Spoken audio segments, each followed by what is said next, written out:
நல்லது. மீண்டும் ஒரு ஆசீர்வதிக்கப்பட்டதான இந்த மாதத்துடைய 3வது நாள்ல ஆண்டவருடைய சமூகத்துல வந்திருக்கிறதான ஒரு தேவ பிள்ளைகளையும் என் ஆண்டவரும் இரட்சகரும் மீட்பருமா இருக்கிற இயேசு கிறிஸ்து நாமத்தினாலும் டெலிவரி மினிஸ்ட்ரி சார்பாக அன்போடு இந்த அதிகாலை ஜெபத்திலே வாழ்த்து வரவேற்கிறேன்.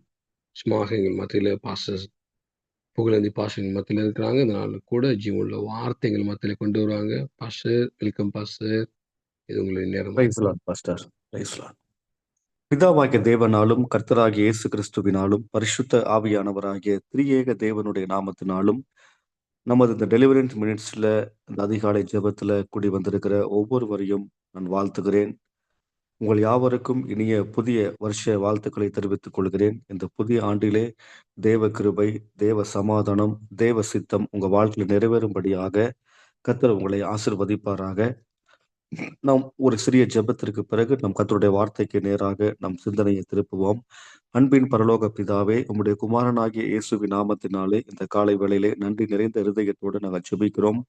இந்த 2026ஆம் ஆண்டிலே இந்த காலை 3ஆம் நாளிலே நாங்கள் ஒருமனப்பட்டு உங்க சமூகத்துல வந்திருக்கிறோம். தேவனாகிய கர்த்தர் எங்களுக்கேற்ற மன்னாவை இந்த காலை வேளையிலே நீர் தந்து உங்க சித்தத்தை நிறைவேற்றும்படியாக நாங்கள் வந்திருக்கிறோம். ஆண்டவரே, உமது கரத்துல எங்கள் ஆவி, ஆத்துமா, சரீரத்தை அர்ப்பணம் செய்து ஒப்புக் கொடுத்து நாங்கள் ஜெபிக்கிறோம். உம்முடைய திரியேக நாமத்திற்கு முன்பதாக நாங்கள் பயந்து நடுங்குகிறோம். உமது வார்த்தைகள் கிடைத்த உடனே அதை உட்கொண்டேன் என்று எரேமியா சொன்னது போல அது எங்களுக்கு சந்தோஷமும் மகிழ்ச்சியும் கொடுக்கத்தக்கதாகவும் எங்க வாழ்க்கையில இன்னும் நாங்கள் ஆண்டவரை உம்மோடு கிட்டி சேரத்தக்கதான எங்கள் இதயத்தை ஆண்டவரை உணர்வுள்ளதாக மாற்றும்படியாக நாங்கள் ஜெபிக்கிறோம். தேவ கரம் எங்களோடு கூட இருந்து வழி நடத்தி ஆசீர்வதிக்கட்டும். தேவ சித்தம் உமது வார்த்தையில் நிறைவேறி அதற்கு கீழ்ப்படியத்தக்கதான ஒரு இருதயத்தை நீர் எங்களுக்கு தந்திருளும்படியாக நாங்கள் ஜெபிக்கிறோம். சகல விதமான துதி கன மகிமை எல்லாம் வார்த்தையாகிய தேவன் ஒருவருக்கு செலுத்தி இயேசு கிறிஸ்துவின் நாமத்தில் பரிசுத்த ஆவியின் ஒத்தாசையில் ஜெபிக்கிறோம். ஜீவன் உள்ள நல்ல பிதாவே, ஆமேன் ஆமேன். மறுபடியுமாய் உங்களை வாழ்த்துகிறேன். இந்த நாளுக்கான கர்த்தருடைய வார்த்தையை நாம் வாசிக்க போகிறோம். 34ஆம் சங்கீதம் 5ஆம் வசனம். 34ஆம் சங்கீதம் 5ஆம் வசனம். அவர்கள் அவரை நோக்கி பார்த்து பிரகாசம் அடைந்தார்கள், அவர்கள் முகங்கள் வெட்கப்படவில்லை. ஆங்கிலத்தில் வாசிக்கிறேன். They looked unto him and were lightened, and their faces were not ashamed. அவர்கள் அவரை நோக்கி பார்த்து பிரகாசம் அடைந்தார்கள், அவர்கள் முகங்கள் வெட்கப்படவில்லை என்பதாக இந்த சங்கீதத்திலே கர்த்தருடைய வார்த்தை நம்மோடு இந்த காலை நேரத்துல நம்மோடு வருகிறது. இந்த சங்கீதம் நமக்கு எல்லாருக்குமே பரிச்சயமான, அதிகமாய் நம்முடைய சிறு பிள்ளைகள் வசனங்கள் மனப்பாடமாய் சொல்லக்கூடிய அழகான சங்கீதம் 34ஆம் சங்கீதம். இந்த சங்கீதத்தை நிறைய பரிசுத்தவான்கள் பாடல்களாக பாடியிருக்கிறாங்க. நிறைய பாடல்கள் இந்த சங்கீதத்திலிருந்து வந்திருக்கிறது. எடுத்துக்காட்டாக ரீகன் கொமசை எழுதின பாடல், உமது முகம் நோக்கி பார்த்தவர்கள் வெட்கப்பட்டு போவதில்லை. அதே போல எக்காலத்திலும் நான் ஸ்தோத்திரிப்பேன் என்ற இது மாதிரி பாடல் வரிகள் எல்லாம் இந்த சங்கீதத்திலிருந்து நிறைய பாடல்கள் ஃபாதர் பெர்க்மான்ஸ்ல இருந்து நிறைய தேவ ஊழியர்கள் எழுதியிருக்கிறாங்க. இந்த சங்கீதத்தினுடைய பின்னணி என்ன? நம்ம அழகா வாசிக்கிறோம், கேட்கும்போது நல்லா இருக்குது. இந்த வசனங்கள் எல்லாமே ஒவ்வொன்றும் நம்முடைய உள்ளத்தை தொடுவதை போல, ஏதோ நம்மோடு கூட ஏதோ டிராவல் பண்ணுவது போல, நம்முடைய சூழ்நிலைக்கு ஏற்ற மாதிரி அந்த ஒவ்வொரு வசனமும் இருக்கும். இந்த வசனங்கள் எல்லாம் நீங்க வாசித்து பார்த்தீங்கன்னா இதுல இருக்கிற அத்தனை அந்த 22 வசனமும் பார்த்தீங்கன்னா நம்மோட, நம்ம லைஃபோட, நம்ம வாழ்க்கையோட, நம்முடைய அனுதின சூழ்நிலையோட அதை தொடர்பு படுத்தி அந்த தொடர்புக்கு ஏற்ற மாதிரியே இந்த வசனங்கள் எல்லாமே இருக்கும். நம்மோடு பேசுவது போல இருக்கும். அப்படின்னா இந்த வசனம் எப்படி, எந்த சூழ்நிலையில தாவீது எழுதினாரு என்பதை நம்ம தியானம் பண்ணி பார்த்தாதான், இது எப்படிப்பட்ட நிலைமையில எழுதப்பட்டது என்பதை சற்று நம்ம யோசித்து பார்த்தாதான் நமக்கு இந்த சங்கீதத்தினுடைய சாராம்சம் நமக்கு இன்னும் ஆழமா தெரியும். நம்ம வெறுமனே அந்த ஒரு வசனத்தை மாத்திரம் படித்து விட்டு போனால் அதனுடைய பின்னணி என்னன்னு தெரியாம, எந்த நிலைமையில எழுதப்பட்டது, எந்த சூழலில் எழுதப்பட்டது, இது நம்ம தெரியலன்னா அந்த வசனத்தினுடைய சாராம்சம், அதனுடைய வீரியம், அதனுடைய வல்லமை நமக்கு தெரியாது. நம்ம கேட்கும்போது நல்லாதான் இருக்குது. ஆனா எந்த நிலைமையில தாவீது எழுதினார் என்பதை பார்க்கும் பொழுது அதை விட இன்னும் நமக்கு இப்படிப்பட்ட நிலைமையில தாவீது எழுதினாரு அப்படின்னு நீங்க பார்க்கும்போது அதுக்கு நாம எவ்வளவோ பரவாயில்லையே அப்படின்னு சொல்லக்கூடிய ஒரு சூழ்நிலை நமக்கு வரும். இதோட பின்னணி எப்பன்னு பாத்தீங்கன்னா 1 சாமுவேல் 22ஆம் அதிகாரம் சாரி 21ஆம் அதிகாரம் 10ல இருந்து இந்த கடைசி வசனம் வரைக்கும் நம்ம வாசிச்சு பார்த்தீங்கன்னா, அந்த இடத்துல நடந்த சம்பவங்கள் வழியாக தான் அவர் தாவீது எழுதினார். நமக்கு தெரியும் தாவீது கோலியாத்தை அவர் ஒரே கல்லினாலே வீழ்த்தின உடனே தாவீது கொன்னது சாரி சவுல் கொன்னது 1000 தாவீது கொன்னது 10,000 சொல்லி ஜனங்கள் எல்லாரும் இவரை உயர்த்த ஆரம்பிக்கிறாங்க. அதிலிருந்து தாவீது மேல அந்த தேசத்தின் ராஜா சவுல் இவர் மேல காய்மகாரமா இருக்கிறார். இவர வந்து துரத்துறாரு. எங்க எப்படியாவது அவன கொலை பண்ணணும். இத்தனைக்கும் சொந்த மருமகன் அவரு. இருந்தாலும் அவனுடைய வளர்ச்சி, அவனுடைய உயர்வு அவருக்கு பிடிக்கல. அவன எங்க பார்த்தாலும் இவர பத்தியே பேசுறது வந்து அவருக்கு ரொம்ப எரிச்சல் ஊட்டுகிறதாக இருந்தது. அதுவரைக்கும் தேவனால தெரிந்து கொள்ளப்பட்ட, அழைக்கப்பட்ட ஒரு ராஜாவா இருந்தவரு, என்னைக்கு அந்த பிசாசினுடைய கெட்ட தீய சுபாவங்கள் அவருக்குள்ள போச்சோ, அன்னையிலிருந்து தாவீது மேல கொலை வெறியோட அவர் அலையிறார். எங்க பார்த்தாலும் சவுலுடைய சேனைகள் தாவீத பார்த்தா அவன கொல்லணும், போட்டு தள்ளணும் அப்படிங்கிற ஒரு வீரியத்தோட அவர் செயல்படுகிறத பார்க்கும் பொழுது, அப்ப தாவீது என்ன தன் தகப்பன் வீட்ட, மந்தைகள விட்டுட்டு எல்லாத்தையும் விட்டுட்டு சவுலோட சேனைக்கு பயந்து பயந்து ஓடுகிறார். ஒவ்வொரு இடமா ஓடுற மலைகள் போய் ஓடி போய் தங்குறாரு. குன்றுகள்ல ஓடி போய் தங்குறாரு. அ பாலைவனத்துல தங்குறாரு. காடுகளுக்குள்ள தங்குறாரு. மரத்து மேல தங்குறாரு.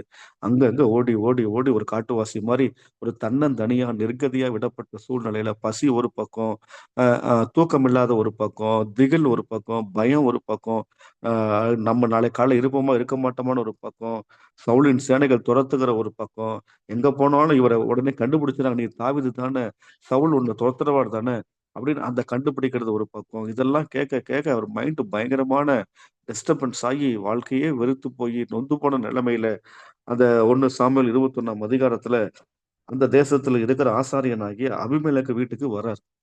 அபிமெலேக்கு வீட்ல இரவு நேரத்துல கதவு தட்டி உள்ள வந்ததுக்கு அப்புறம், "எனக்கு பசிக்குது சாப்பாடு குடுங்கன்னா." "இவ்வளவு நேரத்துக்கு எந்த சாப்பாடும் இல்லையேப்பா, எல்லாம் சாப்பிட்டுட்டு இருக்கோம். நாங்க இந்த ஆசரிப்பு கூடாரத்துல தேவ சமூகத்துல வைக்க வேண்டிய அப்பம் மட்டும் தான் இருக்குது." அப்படின்னு சொல்லும்போது, அதுக்கு அவர் சொல்றாரு, "இல்ல, இல்ல அதெல்லாம் நம்ப சாப்பிடணும்னா அதுக்கேத்த அந்த சுத்திகரிப்பு முறைமைகள்லாம் இருக்குது. இந்த மாரிலாம் இருக்கணும், சுத்தமா இருக்கணும்னு." "எப்பா நான் வந்து சுத்தமா தான் இருக்கிறேன். எனக்கு அந்த மாரி எதுவுமே கிடையாது. நானே சாப்பாடு இல்லாம தான் இருக்கிறேன். எனக்கு கிடைச்சா போதும்னு இருக்கு. அது ஒண்ணும் பிரச்சனை இல்ல குடுக்கலான்னு" சொன்ன உடனே அவரும் குடுத்து சாப்பிடும்போது, அப்பதான் நீங்க தாவீது தானேன்னு உடனே கண்டுபிடிச்சுட்டாரு. அப்பன்னா அந்த நிலைமையில அவரோட முகம், ஃபேஸ் எல்லாம் மாறி போச்சு. அலைஞ்சு, அலைஞ்சு குளிக்காம, பல்லு விளக்காம, ரொம்ப வேதனையோட, பயத்துல அவர் ஆளே மாறிட்டாரு. வித்தியாசமாயிட்டாரு. உடனே கண்டுபிடிச்சு, "ஏப்பா இங்க வர நீ? அதான் சவுல் தான் ஒ ஒ அதான் உன்ன வந்து தொரத்திட்டு இருக்காரு. நீ வந்து என் வீட்ல வந்திருந்தா, இன்னும் எனக்கு ரொம்ப கெட்ட பேர் ஆயிடும். நீ உடனே கிளம்பி போ, கிளம்பி போன்னு" சொல்லி அவர் டார்ச்சர் பண்ண, "இல்ல நான் சாப்பிட்டு உடனே நான் போயிடுறேன்னு" சொன்ன உடனே, அதற்கப்புறம் எனக்கு இப்ப நான் போம்போது எனக்கு ஒரு கத்தி வேணும். ஏதாவது ஒரு எனக்கு ஒரு பட்டயம் வேணுமேன்னுது. உடனே அவர் சொல்றாரு, "எப்பா நான் ஒரு பாஸ்டர், நான் ஒரு ஆசாரியன். ஆசாரியன் வீட்ல போய் என்ன பட்டயம் போய் இருக்க போகுது? தேவனுடைய வார்த்தை தான் இருக்குது. ஆனா என்கிட்ட கத்தி எதுவுமே இல்லையேன்னு. ஆனா ஒண்ணே ஒண்ணு இருக்குது. நீ ஏற்கனவே கோலியாத்த நீ வந்து வெல்லும்போது, அந்த கோலியாத்தை தலைய வெட்டின அந்த பட்டயம் இன்னும் நானு எடுத்து நான் சுத்தி வச்சிருக்கிறேன். ஒரு சேலையில சுத்தி வச்சிருக்கிறேன்னு" சொன்ன உடனே, அந்த பட்டயம் எனக்கு போதும்ன்னு சொல்லி, அத பார்த்த உடனே தாவீதுக்கு கொஞ்சம் தைரியம் வருது. ஆஹா! இதுக்கு நிகர் வேற எதுவுமே இல்ல. இந்த பட்டயத்த வச்சு நான் எல்லாம் ஜெயிச்சுருவேன். ஏன்னா, அன்னைக்கு எனக்கு இந்த பட்டயம் தான் என்னுடைய வாழ்க்கையில முதல் டர்னிங் பாயிண்ட்டா இருந்தது. இத வச்சு நான் எல்லாம் செஞ்சுருவேன்னு சொல்லி அத தூக்கிட்டு அவரு போறாரு. அங்கருந்து போம்போது காத்தின் ராஜாவாகிய ஆகீஸ் கிட்ட அவன கொண்டு போறாங்க. அங்க ஏதோ ஹெல்ப் கேட்க அவரு போறாரு. அங்க போன உடனே ராஜா இவன பார்க்கறதுக்காக வெயிட் பண்ண சொல்றாரு. அப்ப அந்த காத் ராஜா கிட்ட இருக்கிற ஆகீஸ் கிட்ட இருக்கிற கீழ ஊழியக்காரங்க எல்லாருமே கண்டுபிடிச்சுறாங்க. "ஏய் இவர் வந்து யார் தெரியுமா? இவர் தான் தாவீது தெரியுமா? அன்னைக்கு அன்னைக்கு வந்து கோலியாத்த வின் பண்ணாரே! கோலியாத்த அடிச்சு கொன்னாரே!" அப்படி இப்படின்னு சொல்லி இவர பத்தி எல்லாரும் அங்க அரண்மனையில உள்ள எல்லாருமே கண்டுபிடிச்சு அரசல் புரசலா பேச ஆரம்பிச்சுட்டாங்க.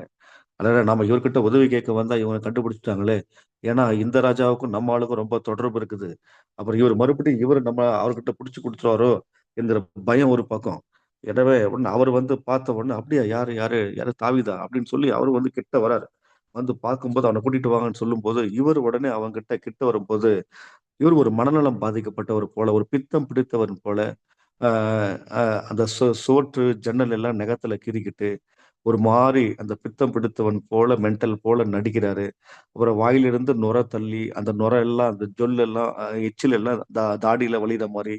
இத பார்த்த உடனே அந்த ராஜாவுக்கு ஒரு மாரி, "ஏப்பா எனக்கு என்ன வேலை இல்லன்னு நெனைக்கிறீங்களா? போய் எவனோ ஒரு பைத்தியக்காரனை என்கிட்ட கொண்டு வந்து, இவன் தான் தாவீது அப்படின்னு சொல்லி என்கிட்ட இது பண்றீங்களே, அவன கூட்டிட்டு போங்க. எனக்கு என்ன டைம் இல்ல. இப்ப கூட்டிட்டு போங்க அப்படின்னு சொல்லி அவர் டென்ஷன் ஆகி, அவன தூக்கி ஒரு ஓரமா எல்லாரும் தூக்கின்னு போய் நடுத்தெருவுல விட்டுறாங்க. விட்டுட்டு அப்படியே எங்க போறதுன்னே தெரியாம ஓடி போய் பயந்துக்கின்னு அந்த கத்தியில அந்த பக்கம் தூக்கி போட்டுட்டு வேகமா போய் அந்த 22ஆம் அதிகாரம் 1 சாமுவேல் 1வது வசனத்துல, "அதுல்லாம்" அப்படிங்கிற சிங்க கெபியில போய் உள்ள பயந்துன்னு உட்காந்து இருட்டிக்கிட்டு உட்காந்துக்கிறாரு. ஐயய்யோ! அப்படி தப்பிச்சுக்கிட்டு போய் அப்பாடா! எப்படியோ தப்பிச்சு வந்தோமேன்னு சொல்லி உட்காரும்போது, அந்த அதுல்லாம் என்கிற கெபியில பாடின சங்கீதம் தான் 34ஆம் சங்கீதம். அதுல என்னன்னு அவர் பாடுகிறார் நமக்கு தெரியும். "கர்த்தரை நான் எக்காலத்திலும் ஸ்தோத்தரிப்பேன். அவர் துதி எப்போதும் என் வாயில் இருக்கும்." எப்படிப்பட்ட சூழ்நிலையில, எப்படிப்பட்ட பாடல் வரிகள் என்பத யோசித்து பாருங்க. தாவீது அவர் ஒவ்வொரு சங்கீதமும் எழுதும்போது, அவருடைய சூழ்நிலைகள அவர் மனுஷங்கிட்ட அவர் அதிகமா பேசுன மாரி தெரியவே இல்ல. அந்த எல்லா சங்கீதம் நீங்க பார்த்தீங்கன்னா, மனுஷங்கிட்ட சொல்ற மாரி இருக்காது. கர்த்தர்கிட்ட சொல்ற மாரி இருக்குது. அப்ப வந்து பாருங்க, நம்முடைய சூழ்நிலைகளிலே நாம மனுஷங்கிட்ட நம்முடைய பலவீனங்களையோ, நம்முடைய குறைவுகளையோ, நம்முடைய பிரச்சனைகளையோ, நம்முடைய வருத்தங்களையோ நம்ம சொல்லும் பொழுது, அது நமக்கு ஆறுதல் கொடுப்பதைப் போல இருக்கலாம். ஆனா, அது வந்து எப்பொழுதுமே இருக்காது. ஏதோ நீங்க ஒரு முறை சொல்லலாம், 2 முறை சொல்லலாம். ஆனா, ஒவ்வொரு முறை சொல்லும்போது மனுஷன் என்ன பண்ணுவான்? அட இவங்க எப்பயுமே இதே மாரி தான் பேசிட்டு இருப்பாங்கப்பா. அவங்களுக்கு ஒரு சலிப்பு வந்துரும், ஒரு சோர்வு வந்துரும். ஆனா, அது நீங்க கர்த்தர்கிட்ட சொல்லி பாருங்க. அவர் நம்முடைய வார்த்தைகளுக்கு ஒரு நாள் அவர் சோர்ந்து போகவே மாட்டார். நம்ம எப்ப போனாலும் அவர்கிட்ட அவர் கேட்டுக்கிட்டே இருப்பார். அந்த மாரி நேரத்துல தான் இந்த சங்கீதத்த அவர் பாடுறாரு. அவர்கள் அவரை நோக்கி பார்த்து பிரகாசம் அடைந்தார்கள். அவர்கள் முகங்கள் வெட்கப்படவில்லை என்பதாக அவர் சொல்லுகிறார். இன்னைக்கு நம்முடைய வாழ்க்கையில நம்ம நோக்கி பார்க்க வேண்டிய ஒரே ஒரு நபர் யாருன்னா, ஆண்டவராகிய இயேசு கிறிஸ்து ஒருவர் தான். நம் தேவனாகிய கர்த்தரை மட்டும் தான் நம்ம நோக்கி பார்க்கணும். இந்த சங்கீதம் முழுக்க நீங்க பார்த்தீங்கன்னா, அவர் எந்தெந்த சூழ்நிலைகளை எல்லாம் அவர் நோக்கி பார்த்தாரு, கர்த்தர் எப்படியெல்லாம் அவனை விடுவித்தார் என்பது இந்த சங்கீதத்தில் அழகாய் போடப்பட்டிருக்கிறது. இந்த அதுல்லாம் என்கிற இந்த கெபிக்கு வந்த உடனே தான், அவன் லைஃப்ல ஒரு பெரிய மாற்றமே வந்தது. இந்த வசனம் சொல்றபடி, அவன் வாழ்க்கையில கொஞ்சம் பிரகாசம் வர ஆரம்பிக்கிறதே இந்த கெபியில வந்த உடனே தான். அவன் வந்து வெட்கமடையாம போகக்கூடிய சூழ்நிலை வந்தது இந்த கெபியில மட்டும்தான். இந்த கெபி மாத்திரம் அவர் போகாம இல்லாம இருந்தார்னா, அவன் பாருங்க எல்லா மலைகள், குன்றுகள் எல்லா இடத்திலும் போய் தங்கி, தங்கி தப்பிச்சு, தப்பிச்சு போனவரு, ஆனா இறுதியாக வந்த இடம் இந்த அதுல்லாம் என்கிற கெபி. இந்த கெபிக்கு வந்த உடனே தான் இவன தேடி யார் யாரெல்லாம் வர்றாங்கன்னு நமக்கெல்லாம் தெரியும். இவரைப் போலவே, தாவீதைப் போலவே முறுமுறுக்கிறவர்கள், வேதனைப்படுகிறவர்கள், நம்பிக்கையற்றவர்கள், பாடுகளுக்கு உட்படுத்துகிறவர்கள், வாழ்வாதாரம் இல்லாதவர்கள், ஆதரவற்றவர்கள், இவங்கெல்லாம் இப்ப தாவீத தேடி காட்டுக்குள்ள, இந்த கெபிக்குள்ள வராங்க. 400 பேர். அந்த 400 பேருக்கு இந்த கெபியிலே இவர் வந்து தலைவனா வரார். இது மட்டுமா? அ அ இவர தேடி இவருடைய சகோதரர்கள் வராங்க. இதுவரைக்கும் இவங்க சகோதரர்கள் இவன ஒரு தம்பியா கூட மதிக்கல. ஆனா அவங்க சகோதரர்கள் இவன தேடி வராங்க. அவரோட தகப்பன் இவர தேடி வரார். அவங்க தகப்பன் இவரு ஒரு பிள்ளை இல்ல. சாமுவேல் கேட்கும்போது கூட, இன்னும் ஏதாவது பிள்ளை இருக்கிறாங்களான்னு சொல்லும்போது கூட அவருக்கு ஞாபகம் இல்ல. அப்பதான் கடைசி ஆமா ஒரு பையன் இருக்கிறான். அவன் ஆடு மேய்க்கிறான். அவன் ஒண்ணும் அவ்வளவு பெரிய ஆள் இல்ல. அப்படின்னு அந்த அளவு குடும்பத்தால நிராகரிக்கப்பட்ட ஒரு நபரா தான் தாவீது இருந்தாரு. இப்ப எந்த குடும்பம் அவன நிராகரித்ததோ, அதே குடும்பம் அந்த குகைக்குள்ள, கெபிக்குள்ள தாவீத தேடி வர்றாங்க. இந்த சங்கீதத்தின் வழியாக தன்னுடைய புலம்பல, தம்முடைய வேதனைய ஆண்டவர் சமூகத்துல தெரியப்படுத்த, இப்ப யார் யாரெல்லாம் இவன் விட்டு மிஸ் பண்ணி வந்தானோ, அவங்கெல்லாம் ஒருவராக இவன தேடி வர்றாங்க. யாரெல்லாம் இவன ஒதுக்குனாங்களோ, ஒதுக்கப்பட்டவங்கலாம் இவன தேடி வர்றாங்க. யாரெல்லாம் இவன நிராகரித்தாங்களோ, நிராகரிக்கத்தெல்லாம் இவன தேடி வர்றாங்க. யாரெல்லாம் நீ வேணான்னு சொன்னாங்களோ, அவங்கெல்லாம் இவன தேடி நீ தான் வேணும்னு சொல்லி வர்றாங்க. எவ எ இவன் எந்த அளவு தனித்தனியா ஓடுனானோ, இன்னைக்கு அவன் தனி ஆள் இல்ல. அவனுக்கு பின்னாடி ஒரு 400 பேர் நிறைந்த ஒரு கூட்டத்துக்கு அவன் தலைவனாவே மாறிட்டான். இந்த தலைவன் சாதாரணமான தலைவன் இல்ல. பார்க்கும்போது எல்லாருமே ஒரு டம்மி பீஸ் மாரி தெரிஞ்சாலும், ஆனா இவங்கலாம் பின்னாட்கள்ல யுத்த புருஷரா மாறுறாங்க. இந்த 400 பேர கொண்டு தான் அவன் பெரிய பெரிய ராஜாக்கள அவன் கொல்லுவத, இவன் ஒரு பெரிய ராஜாங்கத்துக்கு இவங்கள எல்லாம் பயன்படுத்தி வச்சிருப்பத, இவன் ராஜாவா வரும்போது இந்த 400 பேர் அவன் கூட இருந்து அவனோட டிராவல் பண்ணுவத பார்க்கும் பொழுது ஆச்சரியமா இருக்கும். சாதாரணமானவங்கள கொண்டு கர்த்தர் அசாதாரணமான காரியங்கள செய்றார்ன்னா, அது ஆண்டவரால மட்டும் தாங்க முடியும். இந்த உலகத்துல தகுதி உள்ளவன தான் இந்த உலகம் தேடுகிறது. நீ அதற்கு தகுதியா? அப்பதான் நான் உனக்கு இந்த காரியத்த செய்வேன். உனக்கு அந்த வேலையை கொடுப்பேன், இந்த பிஸ்னஸை கொடுப்பேன். இந்த தகுதி பார்த்து தான் அந்த உலகம் நம்ம கிட்ட பேசுகிறது. ஆனா நம்ம கிட்ட எந்த தகுதி இல்லாதப்ப நம்ம வாழ்க்கையை பிரகாசம் பண்ணுகிற ஒரே தேவன் நம்ம ஆண்டவராகிய கர்த்தர் மட்டும்தான். இந்த உலகம் நம்முடைய தகுதி, நம்முடைய அழகு, நம்முடைய சூழ்நிலைகள், நம்முடைய பணம், நம்முடைய ஜனம், நம்மோடு இருக்கிற உறவுகள் இதை பார்த்து தான் நம்ம லைஃபினுடைய வாழ்க்கை தரத்தை அவங்க எடை போடுறாங்க. ஆனா கர்த்தர் நம்ம கிட்ட எந்த பேக்ரவுண்டும் பார்க்கலைங்க. நமக்குள்ள எந்த பேக்ரவுண்டும் கிடையாது. ஆனா ஆனா நமக்காக ஒரே ஒரு தேவன் அவர் பலியானார். அந்த ரத்தம் தான் இன்னைக்கு உங்களுக்காக எனக்காக பரிந்து பேசி கொண்டிருக்கிறது. அந்த ரத்தம் மாத்திரம் இல்லைன்னா நம்மளாம் ஒண்ணுமே கிடையாது. நம்மள எதற்கும் தகுதியற்றவங்களா நம்ம ஒதுக்கப்பட்டு இருந்திருப்போம். ஆனா ஒதுக்கப்பட்டு இருந்தா நம்முடைய வாழ்க்கை அவர் வார்த்தையின் மூலியமாக அனுதினமும் தேவன் செதுக்கி கொண்டிருக்கிறார்னா, நிச்சயமா நம் தேவன் எவ்வளவு நல்லவர் என்பதை நம்ம ஒவ்வொரு நாளும் நம்ம ருசிச்சு பார்க்கணும். அததான் இந்த சங்கீதம் 8ஆம் வசனத்துல அவர் சொல்றார். கர்த்தர் நல்லவர் என்பதை வார்த்தையினால் அல்ல, அதை நமது அனுபவமாக ருசித்தால் மட்டும்தான் தெரியும். இல்லைன்னா மத்தபடி தெரியாது. இது ஒரு மற்ற வசனத்தை போல ஒரு வசனமா தான் நமக்கு போகுமே தவிர, இந்த வசனத்தை நம்ம உட்கொள்ளும் பொழுது, நம்ம அனுபவிக்கும் போது, அதை உணரும் பொழுது, அதை ஃபீல் பண்ணும்போது மட்டும் தான் நமக்கு தெரியும். அது எவ்வளவு ஆழமான ஒரு வசனம் என்பது. எனவே அவரை நோக்கி பார்த்து பிரகாசம் அடைந்தார்கள். அவர்கள் முகங்கள் வெட்கப்படவில்லை. எப்படிப்பட்ட சூழ்நிலைகள் எல்லாம் தாவீது இந்த இடத்துல கர்த்தரை நோக்கி பார்க்கிறார் நீங்க பார்த்தீங்கன்னா, அந்த சூழ்நிலை எல்லாம் உங்களுக்கு ஞாபகப்படுத்துகிறதாய் காணப்படும். இந்த இடத்துல இங்கிலீஷ் வேதாகமத்துல ஆல் ஆல் என்ற வார்த்தை வருகிறது. ஆல்னா எல்லாம், எப்போதும், இங்க எக்காலம், அப்படி ஆல் என்கிற ஆல் டைம் அப்படிங்கிற வார்த்தை நிறைய வார்த்தை வருகிறது. இதுல நீங்க பாருங்க, முதலாவது வசனமே நான் வாசிக்கிறேன் பாருங்க. எப்பொழுது நம்ம கர்த்தரை நோக்கி பார்க்கணும். முதலாவது காரியம், கர்த்தரை நான் எக்காலத்திலும் ஸ்தோத்தரிப்பேன், அவர் துதி எப்போதும் என் வாயில் இருக்கிறது. எக்காலம், எக்காலத்திலும். இதோ நம்ம ஆனா நான் ஆனா நம்ம வந்து கர்த்தரை நோக்கி பார்ப்பதற்கு நம்ம சில நேரங்களை வச்சிருக்கிறோம். அந்த டைமை மட்டும்தான் கர்த்தரை நோக்கி பார்ப்போம். ஒரு பிரச்சனை, போராட்டம் வரும் பொழுது நம்ம கர்த்தரை நோக்கி பார்க்க மாட்டோம். மனுஷனை நோக்கி பார்ப்போம். அப்ப மனுஷனுடைய உதவிகள் கிடைக்காத அப்பதான் கடைசி நேரத்துல கர்த்தரை நோக்கி பார்ப்போம். ஆனா இங்க தாவீது கற்றுக் கொடுக்கிற ஒரு மிகப்பெரிய சத்தியம் என்ன தெரியுங்களா? அது எந்த காலமா இருந்தாலும் சரி, நான் நோக்கி பார்க்கிற ஒரே நபர் கர்த்தர் மட்டும்தான். எப்படிப்பட்ட சூழ்நிலை இருக்கலாம், நம்ம துன்பம் நிறைந்த காலமா இருக்கலாம், தடுமாற்றம் நிறைந்த காலமா இருக்கலாம், மன அழுத்தம் நிறைந்த காலமா இருக்கலாம், பலவீனமான வியாதியான சூழ்நிலையா இருக்கலாம். அது எந்த காலமா இருந்தாலும் அந்த காலத்துல நான் நோக்கி பார்க்கிறேன்னா ஒரே ஒரு நபர் என் ஆண்டவராகிய கர்த்தர் தான். அதை வந்து தன்னுடைய வாழ்க்கையில அவர் வந்து வார்த்தையா சொல்லல, அவர் வாழ்க்கையா வாழ்ந்துட்டு தான் நம்ம கிட்ட சொல்லி காட்டுறார். நான் அப்படி இருந்தேன், அதனால என்ன கர்த்தர் விடுவித்தார். அது போல நீங்களும் அப்படி இருந்தீங்கன்னா உங்களை கர்த்தர் விடுவிக்க அவர் போதுமானவரா இருக்கிறார் என்பதை தான் அவர் இந்த இடத்துல ஆழமான சொல்லுகிற ஒரு மிகப்பெரிய ஒரு சத்தியம். இப்ப நமக்கு ஒரு இப்ப நமக்கு ஒரு சவால் இருக்குது. கர்த்தரை நான் எக்காலத்துல ஸ்தோத்தரிக்க முடியுமா? அதுதான். எக்காலத்திலும் என் ஆண்டவர் நான் நோக்கி பார்க்க முடியுமா என்பது நமக்கு முன்பாக இருக்கிற ஒரு பெரிய சவால். இது நிச்சயமா சாத்தியமான்னு பார்த்தோன்னா இல்லைன்னு தான் சொல்ல முடியும். ஆனா தாவீது லைஃப்ல அது சாத்தியமா இருந்துச்சு, உண்மைதான். ஆனா இன்னைக்கு உங்களுடைய என்னுடைய லைஃப்ல இது சாத்தியமா சற்று நம்ம யோசித்து பாருங்க. நம்ம எல்லா காலத்திலும் நம்ம கர்த்தரை தான் நம்ம நோக்கி பார்க்கிறோமா? எல்லா காலத்திலும் நம்ம கர்த்தரை தான் நம்ம துதிக்கிறோமா? சற்று நீங்க யோசித்து பார்த்தீங்கன்னா நமக்கு சூழ்நிலைகள் அந்த உண்மை என்னன்னு புரியும். நமக்கு ஒரு தலைவலி என்று வரும்பொழுது நம்ம கர்த்தரை நோக்கி பார்க்கிறோம். அது நல்ல விஷயம்தான். கர்த்தர் விடுவிக்கிறாரு. ஆனா அதே தலையில மூளையில கட்டி இருக்கிறது, பிரைன் டியூமர் இருக்கிறது, மூளை காய்ச்சல் வந்து விட்டது அப்படின்னு மருத்துவர் சொல்லும்போது, அப்ப நம்ம கர்த்தரை நோக்கி பார்க்கிறோமா அல்லது மருத்துவரை நோக்கி பார்க்கிறோமா என்பதுதான் நமக்கு முன்பாக இருக்கிற மிகப்பெரிய ஒரு சவால். சாதாரண தலைவலிக்கு நம்ம கர்த்தரை நோக்கி பார்த்த நாம, அதே தலைக்குள்ள மூளை கட்டி பிரைன் டியூமர் வரும்போது நம்முடைய கண்கள் இப்ப கர்த்தரை நோக்கி பார்க்கிறத விட்டுட்டு யார பார்க்கலாம்? எந்த மருத்துவமனைக்கு போலாம்? எந்த சிகிச்சையை பார்க்கலாம்? எந்த பெஸ்ட் டாக்டர் யாரு? இவர் எப்படி? அதுக்கு எவ்வளவு செலவாகும்? ஆப்பரேஷன் என்ன பண்ணணும்? அத பண்ணணும். உடனே நம்ம மனுஷங்கள நோக்கி பார்க்க ஆரம்பிக்கிறோம். நம்முடைய தங்க சாமான எவ்வளவு நம்ம அடகு வைக்கலாம்? எவ்வளவு விக்கலாம்? நம்ம பைக்க விக்கலாமா? கார் விக்கலாமா? உடனே நம்முடைய கண்கள் எல்லாம் நம்முடைய எங்க கர்த்தர் இதுவரைக்கும் நம்ம தலைவலிக்கு நோக்கி பார்த்த கண்கள் இப்ப பிரைன் டியூமர் வரும்போது வேற எத நம்ம நோக்கி பார்க்க போகிறது?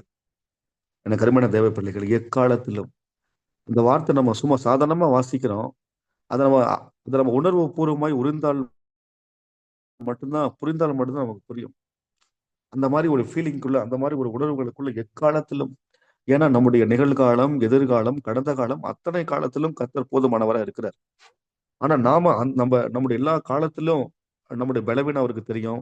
நம்முடைய வீக்னஸ் நமக்கு தெரியும். நம்ம கர்த்தரை தேடாம வந்திருக்கிறோம். கர்த்தரை நம்ம தொழுது கொள்ளாம வந்திருக்கிறோம். ஆலயத்துக்கு சில நாள் போகாம வந்திருக்கிறோம். கர்த்தருக்கு ஊழியம் செய்யாம வந்திருக்கிறோம். ஜெபிக்க வேண்டிய நேரத்துல ஜெபிக்காம வந்திருக்கிறோம். அதனால கர்த்தர் அதெல்லாம் பார்த்து நமக்கு நமக்கு கொடுக்க வேண்டிய பிளெஸிங் கொடுக்காம வந்திருக்கிறாரா? நம்மளை விட்டு விலகி போயிருக்கிறாரா? நம்மளை விட்டு அவர் தூரமா போயிருக்கிறாரா?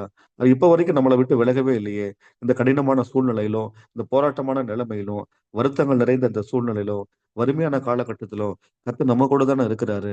அதை ஏன் நம்மளால புரிய முடியல? ஏன் நமக்கு அதெல்லாம் உணர முடியல? காரணம், நம்ம கர்த்தரை விட இந்த உலகத்தில் உள்ள பிரச்சனைகள் நமக்கு பெருசா தெரிகிறது. நீங்க பிரச்சனைய பெருசா பார்க்கிற வரைக்கும் நம்ம ஆராதிக்கிற தேவன் பெரிதாக உங்களுக்கு தெரியவே மாட்டார்.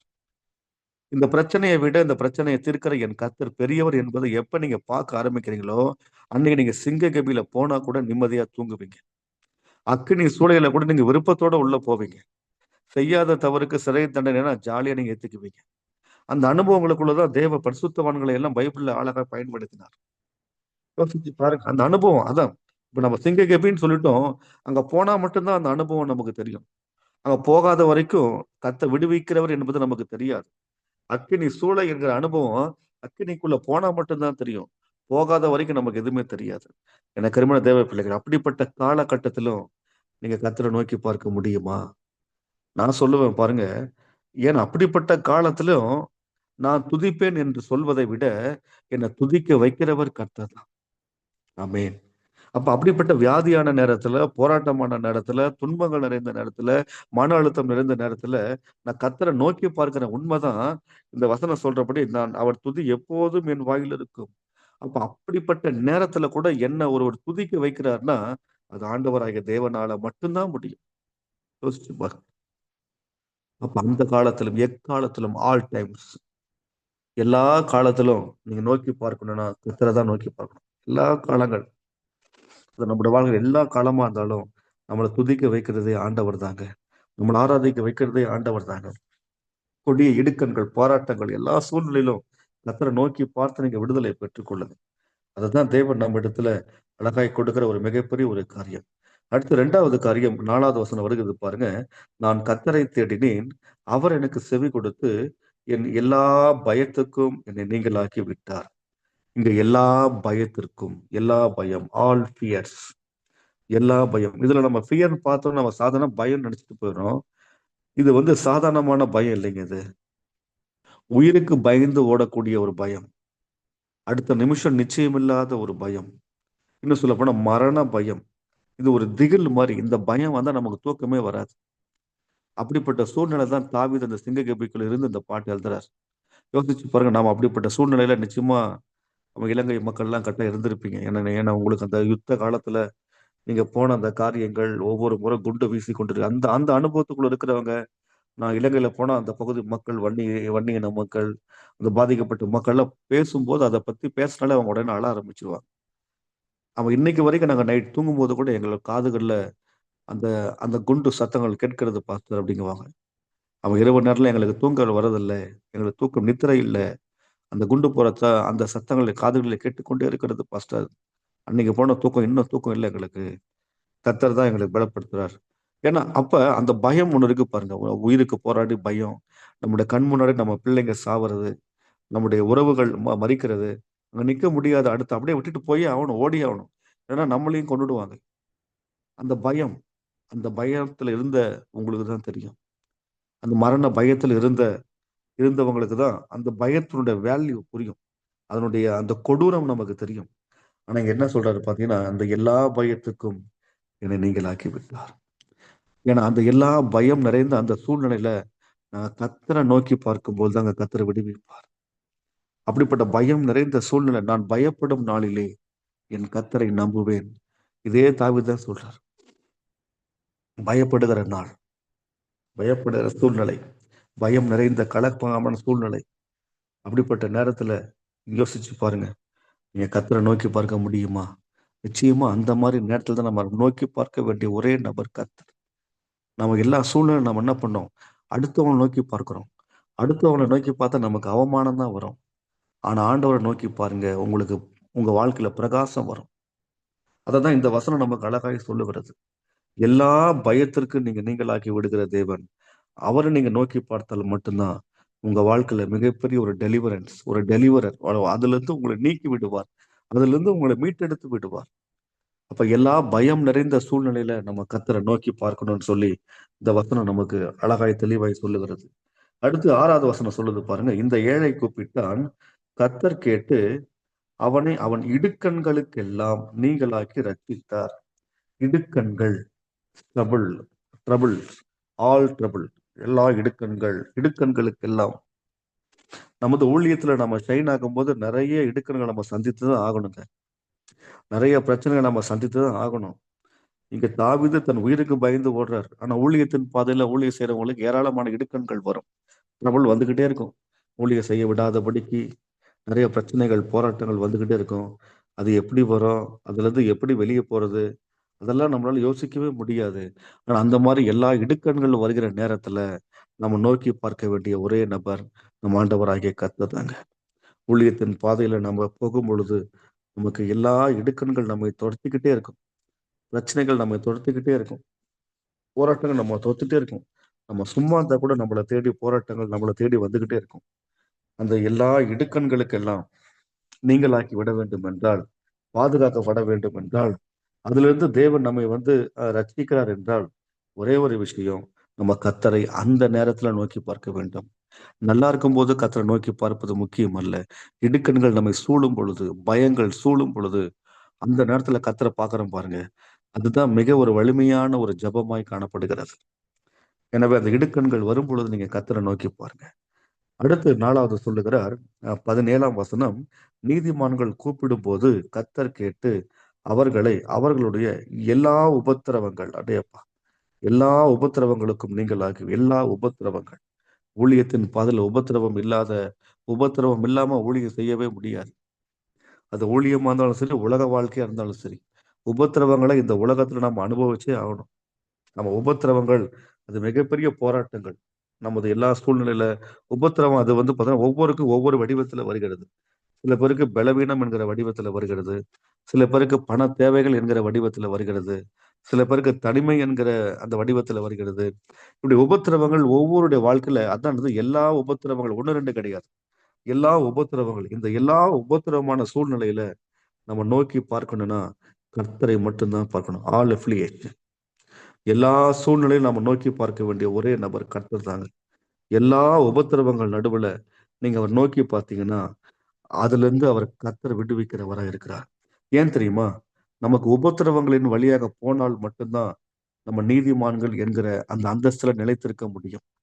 ஏன்னா கர்த்தருடைய பிள்ளைகளுக்கு உபத்திரவம் வருகிறது. இந்த உலகத்துல உபத்திரவம் உண்டு. ஆனாலும் திடன் கொள்ளுங்கள். நான் உலகத்தை ஜெயித்தேன் என்று ஆண்டவராகிய இயேசு சொல்லுகிறார். அப்ப இயேசுவுக்கும் உபத்திரவம் இருந்தது. அப்போஸ்தலர்களுக்கு உபத்திரவம் இருந்தது. பவுலுக்கு உபத்திரவம் இருந்தது. அது இருக்குதுன்னு சொல்லிட்டு அவன் ஓரமா உட்காரவில்லை. அப்படிப்பட்ட நேரத்துல அவன் கர்த்தரை நோக்கி பார்த்து பார்த்து பார்த்து அதிலிருந்து விடுதலை ஆகி அவன் முன்னேறி போய்கிட்டே இருந்தான். ஓடிக்கிட்டே இருந்தான். உங்க வாழ்க்கையிலும் இந்த சத்தத்தை கேட்டுக் கொண்டிருக்கிற அந்த காலை நேரத்தில் சத்தத்தை கேட்டுக்கொண்டு உங்க வாழ்க்கையிலும் ஏராளமான உபத்திரவங்கள் உங்களை உங்களை சூழ்ந்து கொண்டுதான் இருக்கும். உங்களுடைய வாழ்க்கையில ஜெயிக்க விடாதபடிக்கு, அடுத்த லெவல்ல போக விடாதபடிக்கு, ஊழியம் வளர விடாதபடிக்கு, தேவனை ஆராதிக்க விடாதபடிக்கு, தேவனை தொழுது கொள்ள விடாதபடிக்கு, கர்த்தர் இப்படிப்பட்ட பாரங்களை, இப்படிப்பட்ட உபத்திரவங்கள் நம்முடைய வாழ்க்கையில சூழ்ந்து கொண்டுதான் இருக்கும்.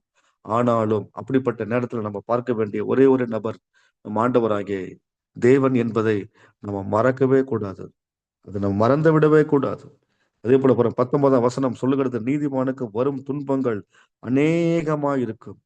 கர்த்தர் அவ எல்லாவற்றிலும் நின்று அவனை விடுவிப்பார். எல்லா துன்பங்கள், அநேகமான துன்பங்கள், நீதிமான்களுக்கு தாங்க துன்பம் வரும். நீதிமான்களா இருக்கிறதுனால தான் துன்பம் வரும். நீதிமான்களாய் நம்ம நிலைத்திருக்க பண்ணுவதற்காக தான் துன்பங்கள் வரும். அந்த எல்லா துன்பங்கள் அப்படிப்பட்ட நேரத்துல நம்ம யாரை பார்க்கணுங்க? கர்த்தரை தான் நோக்கி பார்க்கணும். என்ன சொல்லப்படுற அதிலிருந்து நின்று அவனை விடுவிப்பார். பாருங்க, அப்ப நமக்கு துன்பங்கள் வரும்போது கர்த்தர் அங்க நிக்கிறாருங்க. நமக்கு நம்ம கூட நம்ம நல்லா இருக்கும்போது நம்ம கூட சேர்ந்து இருக்கிற சில கூட்டங்கள், சில உறவுகள் நமக்கு ஒரு துன்பம் வரும்போது நம்ம விட்டு முதல்ல போய் விடுவாங்க. நம்மளை விட்டு விலகி போய் விடுவாங்க. ஆனா அந்த நேரத்துல நம்ம கூட நின்று அதுல இருந்து நம்ம விடுவிக்கிறார்னா நம்ம ஆண்டவராகிய தேவன் தவிர வேற யாருமே கிடையாது. நம்ம நல்லா சௌகரியமா, சமாதானமா, ஆரோக்கியமா, பணபலம் படைச்சிருக்கும் போது, நம்ம கூட எப்பொழுதுமே இல்லாத உறவுகள் நம்மை தேடி ஓடி வருவாங்க. மாமா, மச்சான், அண்ணன், அப்பான்னு சொல்லி எல்லாம் தேடி வருவாங்க. ஆனா எதுவுமே இல்லாம துன்பத்தின் பாதை நீண்ட நாள் நடந்து பாருங்க. அப்பதான் மனுஷங்கன்னா என்ன நமக்கு தேவன் கற்றுக் கொடுப்பார். உறவுகள்னா எப்படிப்பட்டவங்க என்பதை கற்றுக் கொடுப்பார். அப்ப அந்த மாரி நேரத்துல சொல்லுவார், நானும் உன் கூட தான் இருக்கிறேன்னு. இப்பவும் நான் உன் கூட தான் இருக்கிறேன். ஏன்னா, அந்த பைபிள்லயே மைய வசனமே நமக்கு எல்லாருக்குமே தெரியும். மைய வசனம். சங்கீதம் 118:8. கர்த்தரை நம்புவது மனுஷனை நம்புவதை பார்க்கிலும் கர்த்தர் பேரில் பற்றுதலா இருப்பதே நலம். அதுதான் இந்த பைபிள்லயே மைய நடு வசனம். அப்ப மனுஷனை நம்பினா நமக்கு துன்பங்கள் வரும். கர்த்தரை நம்பினா அந்த துன்பத்திலிருந்து ஒரு பெரிய விடுதலை வரும். எனக்கு அருமையான தேவப்பிள்ளை, எல்லா துன்பங்களுக்கும் நீங்க பார்க்க வேண்டிய ஒரே ஒரு நபர் நோக்கி பார்க்கணும்னா கர்த்தரை தான் நோக்கி பார்க்கணும். ஆண்டவர் நோக்கி பார்க்கணும். ஏன்னா அப்ப நீங்க நோக்கி பார்க்கும்போது God will stand with you. அப்ப கர்த்தர் உங்களோடு இருக்கிறத நீங்க உணர முடியும். சரி, இப்படிப்பட்ட நேரத்துல என் கூட கர்த்தர் இருக்கிறாரா? இப்படிப்பட்ட நேரத்துல கர்த்தர் என் கூட நிக்கிறாரு பாருங்க. அதுதாங்க பெரிய ஒரு விஷயம். ஆண்டவராகிய தேவன் நம்ம கூட அப்ப அப்ப அப்ப வந்து இருக்கிற ஒரு பெரிய விஷயம் இருக்கு பாருங்க. அதுதான் மிகப்பெரிய ஒரு நமக்கு இருக்கிற ஒரு பெரிய பாக்கியமே அதான். அந்த மாதிரி ஒரு துன்பமான நேரத்துல யாருமே நம்ம கூட இருக்க மாட்டாங்க. அதுதான் உண்மை. ஏன்னா அப்படிப்பட்ட உலகத்துல தான் நீங்க நானும் வாழ்ந்து கொண்டு இருக்கிறோம். அந்த துன்பங்கள் நிறைந்த அந்த உலகத்துல நம்ம கூட இருந்து நம்மை அதிலிருந்து விடுவிக்கிறார்னா, எவ்வளவு பெரிய தேவன் நம்ம ஆராதிக்கிறோம் நம்ம சற்று நம்ம யோசித்து பார்க்கணும். நம்ம தேவனை நம்ம வெறும் நம்ம தேவைகளுக்காகவே மாத்திரமே பயன்படுத்துறோம். அப்படி கிடையாதுங்க. நம்ம தேவைகள் முக்கியம்தான். அந்த தேவைகளை விட நம் தேவன் எவ்வளவு முக்கியம் என்பதை சற்று யோசித்து பார்க்கணும். எல்லா துன்பங்கள் நிறைந்த சூழ்நிலையிலும் நீங்க கர்த்தரை நோக்கி பாருங்க. அவர் உங்களை விடுவிக்க போதுமானவராய் இருக்கிறார். கடைசியாக 20ஆம் வசனம், அவனுடைய எலும்புகளை எல்லாம் அவர் காப்பாற்றுகிறார். அவைகளில் ஒன்றும் முறிக்கப்படுவதில்லை. எலும்புகளை எல்லாம், ஆல் போன்ஸ், எல்லா எலும்புகளையும், எல்லா எலும்புகளையும், எலும்புகள் முறிக்கப்படுவது இல்லை. இந்த வசனம் வந்து நம்ம இயேசு கிறிஸ்துவை பத்தி தீர்க்க தரிசனமான வசனமா சொன்னாலும், அது நம்முடைய வாழ்க்கைக்கும் அது பொருத்தமானதாக இருக்கிறது. ஏன் வந்து இந்த இடத்துல பர்ட்டிகுலரா எலும்ப பத்தி அவர் பேசுறாரு என்பதை சற்று யோசித்து பார்க்கணும். நம்முடைய உடல், இந்த உடல் அமைப்புல இருக்கு பாத்தீங்கன்னா, நம்மள வந்து நிக்க வைக்கிறது, ஸ்டடி பண்ண வைக்கிறது, நம்ம கைய கரெக்டா நிலைநிறுத்துகிறது, நம்மள நடக்க வைக்கிறது, நம்மள உட்கார வைக்கிறது, ஓட வைக்கிறது, இது எல்லாமே பாத்தீங்கன்னா, நம்முடைய உடம்புல எலும்புகள் என்கிற ஒரு பார்ட் இல்லன்னா, நம்ம யாருமே நம்ம என்ன பண்ண முடியாது? நம்மளால எதுவுமே பண்ண முடியாது. அப்ப எலும்புகளுடைய தேய்மானம் வந்து வயசாக, வயசாக அது வரும். அதேபோல கேன்சர் வியாதி வந்தா, போன் கேன்சர் வந்தா எலும்பு உருகி, உருகி அந்த எலும்பையே கேன்சர் கிருமி அத அப்படியே முறிச்சிடுமாம். ஆனா இங்க வேதம் சொல்லுகிறது, அவனுடைய எலும்புகளை எல்லாம் காப்பாற்றுகிறார். அவைகளில் ஒன்றும் முறிக்கப்படுவதில்லை. பாத்தீங்களா? ஏன் வந்து எலும்பு முக்கியமானதுன்னா, நம்ம உடம்புக்கு ரத்தம் எவ்வளவு முக்கியமானதோ, அதை விட எலும்பு முக்கியமானது. ஏனென்றால், ரத்தம் உருவாக்கப்படக்கூடிய இடமே எலும்புகளுக்குள்ள இருந்து தான் ரத்தத்த தேவன் உருவாக்குனார். எலும்பு மஜ்ஜைகள், அதாவது போன் மேரோ என்று சொல்லுவாங்க. அந்த எலும்பு மஜ்ஜைகளுக்குள்ள இருந்து தான் ரத்தம் உருவாகிறது, புரொடியூஸ் ஆகிறது. அப்ப வந்து எலும்பு முறிக்கப்படாமல் இருந்தா தான் நம்முடைய உடலுக்கு தேவையான ரத்தம் அந்த போன்ல இருந்து உற்பத்தியாகி உடலுக்கெல்லாம் அது கடந்து செல்லுகிறது. அப்ப போன் எவ்வளவு முக்கியமானது என்பதை பாருங்க. அந்த கை கால உடைஞ்சவங்கலாம் நீங்க பார்த்தீங்கன்னா, அவங்களால அடுத்த லெவலுக்கு எழுந்து நடப்பது என்பது ரொம்ப முடியாத, ரொம்ப ஸ்ட்ரகிளா இருக்கும். என் வாழ்க்கையில கடந்த நாட்கள்ல எனக்கு ஒரு ஆக்சிடென்ட் ஆகி, பைக் ஆக்சிடென்ட் ஆகி நானும் என் மனைவி போகும்போது கீழ விழுந்து, நான் ஒரு 4 மணி நேரம் நான் கோமா ஸ்டேஜ்க்கு போயிட்டேன். என்ன நடந்ததுன்னே தெரியாது எனக்கு. அதற்கு பிறகு பார்த்தா நான் கோயம்புத்தூர் கங்கா ஹாஸ்பிட்டல்ல நான் பெட்ல இருக்கிறேன். அது மட்டும் தான் எனக்கு தெரியுது. அதுவரைக்கும் எனக்கு சுயநினைவு கிடையாது. எடுத்து பார்த்தா என்னுடைய அந்த இடது கை எலும்பெல்லாம் உடைந்து விட்டது. அது ஒண்ணுமே பண்ண முடியாதுன்னு சொல்லிட்டாங்க. ஏன்னா இத சொல்றேன்னா, அந்த எலும்புகள் எவ்வளவு முக்கியமானது என்பதை நான் சொல்றேன். என்னுடைய எலும்புகள் எல்லாமே சுக்கு நூறாக உடைந்து விட்டது. அது கொஞ்சம் கிராக் ஆனா கூட மாத்திரலாம், ரெடி பண்ணிடலாம். ஆனா சுக்கு நூறாக உடைந்து அப்படியே சின்ன சின்ன சின்ன அப்படியே ஒரு கிளாஸ் உடைஞ்ச மாரி எலும்புகள், அந்த அந்த எலும்பு கை மடக்குறது, நீட்டுறது அதுதான் முக்கியமானது. அந்த பகுதி எலும்புகள் எல்லாம் உடைஞ்சு போய் சுக்கு நூறாகி விட்டது. ஒண்ணுமே பண்ண முடியாதுன்னு சொல்லி, அதெல்லாம் பீஸ் பீஸா ஒன் பை ஒன்னா எடுத்து எனக்கு மயக்க ஊசி போட்டு ஒரு 4 மணி நேரம் ஆப்பரேஷன் பண்ணாங்க. அதற்கு பிறகு பார்த்தோம்னா, என் கை முழுக்க, என்னோட இடது கை முழுக்க போன் இல்ல. வெறும் ராடு கம்பி மட்டும் தான் இருக்கிறது. அந்த கம்பி தான் என்னுடைய எலும்பா இருக்குது இப்போதைக்கு. அதை வைத்துக்கொண்டு தான் நான் எல்லாமே பைக் ஓட்டுறேன், எல்லாமே பண்றேன். ஊழியத்துக்கு போறேன். ஆனா என்னால அந்த வெயிட்டான பொருட்கள அந்த இடது கையில என்னால தூக்க முடியாது. ஆனா ஒவ்வொரு மனிதனுக்கும் வலது கையை விட இடது கை வந்து ரொம்ப ஸ்ட்ரென்த்தா இருக்கும். அதுதான் தூக்குறதுக்கு எல்லாத்துக்குமே பயன்படக்கூடிய காரியம். நம்ம வலது கையில நம்ம மத்த விஷயங்கள் செய்றோம், சாப்பிடுறோம், பேக். ஆனா முக்கியமான அந்த வெயிட் எல்லாம் தூக்கும்போது எல்லாருமே இடது கை தான் பயன்படுத்துவாங்க. ஆனா எனக்கு அந்த இடது கையெல்லாம் உடைஞ்சு போய் இன்னைக்கு வெறும் எலும்புகள் இல்ல. எலும்புகள் இல்லாம வெறும் கம்பி, ராடு, ஸ்க்ரூ, போல்ட், நட்டு தான் இருக்குது. இப்போ கூட கை இப்படி இப்படி ஆட்டுனேன்னா இருக்கு உள்ள இருக்கும். ஆனா அத வச்சு தான் இப்ப எனக்கு என்னுடைய இந்த இடது கை முழுக்க பார்த்தா ரோபோட் மாரி தான் உள்ள இருக்கும். அத தொட்டு பாரு இந்த கறக்கு புறக்கு கடைசியா சத்தம் கேட்கும். அந்த ஸ்க்ரூ சுத்துறது சத்தம் கேட்கும். ஆனாலும் அதுல தான் நம்ம டிராவல் பண்ணிக்கிட்டே இருக்கிறோம். அதுல தான் நம்ம கத்தறக்காக ஓடிக்கிட்டே இருக்கிறோம். ஆனா அப்படிப்பட்ட உடைந்த நேரத்துல ஆண்டவர நான் அப்பதான் நோக்கி பார்த்தேன். அந்த ஆப்பரேஷன் தியேட்டர்ல அந்த லைட் என் முகத்துல படும்போது, எனக்கு அந்த ஒளி பட்டுச்சோ இல்லையோ, ஆனா தேவனுடைய ஒளி என் மேல பட்டுச்சு. அப்ப அந்த நேரத்துல நான் ஆண்டவர பாடி துதிக்கிறேன். எனக்கு ஆப்பரேஷன் பண்ண டாக்டர் என்ன ஏன் என்ன சார் ஏதோ பாட்டு பாடிட்டு இருக்கீங்கன்னா, நீங்க ஆப்பரேஷன் பண்ணுங்க சார் நான் பாட்டு பாடுறேன். அவ்வளோதான். அப்படிப்பட்ட சூழ்நிலையில பாடிட்டு இருக்கும்போது, அப்ப அந்த ஆப்பரேஷன் பண்ண அந்த கூட ஹெல்ப் பண்ண நர்ஸ்லாம் இருந்தாங்க. அப்ப நர்ஸ்லாம் இருக்கும்போது அந்த அந்த நர்ஸ் பிள்ளைங்கலாம் கிறிஸ்டியன் பிள்ளைங்க. எல்லாரும் பார்த்த பிறகு அவங்க எனக்கு என்கிட்ட பேசிக்கிட்டே அவங்க பண்றாங்க. "நீங்க என்ன பண்றீங்க?" நான் உடனே பாஸ்டர்ன்னு சொன்னேன். "அப்படியா பாஸ்டர்?" உடனே எல்லாரும், "ஏய் வாடி வாடி பாரு இவர் வந்து பாஸ்டரா? நாம இப்ப அவருக்கு தான் நம்ம ஆப்பரேஷன் பண்ணிக்கிட்டு இருக்கோம்." அப்படின்னு சொல்லி அந்த ஆப்பரேஷன் பண்ணிக்கிட்டே என்கிட்ட பேசுறாங்க. என் முகம் ஒரு பக்கம் முழுக்க சிதைஞ்சு போயிடுச்சு. நீங்க அந்த முகத்த என்னோட அந்த ஃபோட்டோல பார்க்குற முகங்கள் இல்ல எனக்கு. அப்ப என்னோட முகத்த நீங்க பார்த்தீங்கன்னா, என்ன யாருமே நீங்க என்ன என் கூட பழகவே மாட்டீங்க, பேச மாட்டீங்க. அந்த அளவுக்கு ஒரு பக்கம் அந்த இடது பக்கம் முகம் எல்லாம் கிழிந்து தொங்கி விட்டது. அந்த உதடு எல்லாம் கிழிந்து தொங்கி போய் என்ன ஒரு பார்க்க முடியாத ஒரு நபரா தான் நான் இருந்தேன். ஆனா என்னுடைய அந்த ஒரு பக்கம் ஃபேஸ் எல்லாம் பிளாஸ்டிக் சர்ஜரி பண்ணி, இன்னைக்கு நான் உங்க முன்னாடி நான் நிக்கிறேன், பேசுறேன், எல்லா இடங்களுக்கு போறேன்னா, அது கர்த்தருடைய கிருபை தான். அவரை நோக்கி பார்த்து பிரகாசம் அடைந்தார்கள். அந்த பலவீனமான நேரத்துல நம்மள பிரகாசம் பண்ணுகிற தேவன் ஆண்டவராகிய கர்த்தர் ஒருவர் தான்.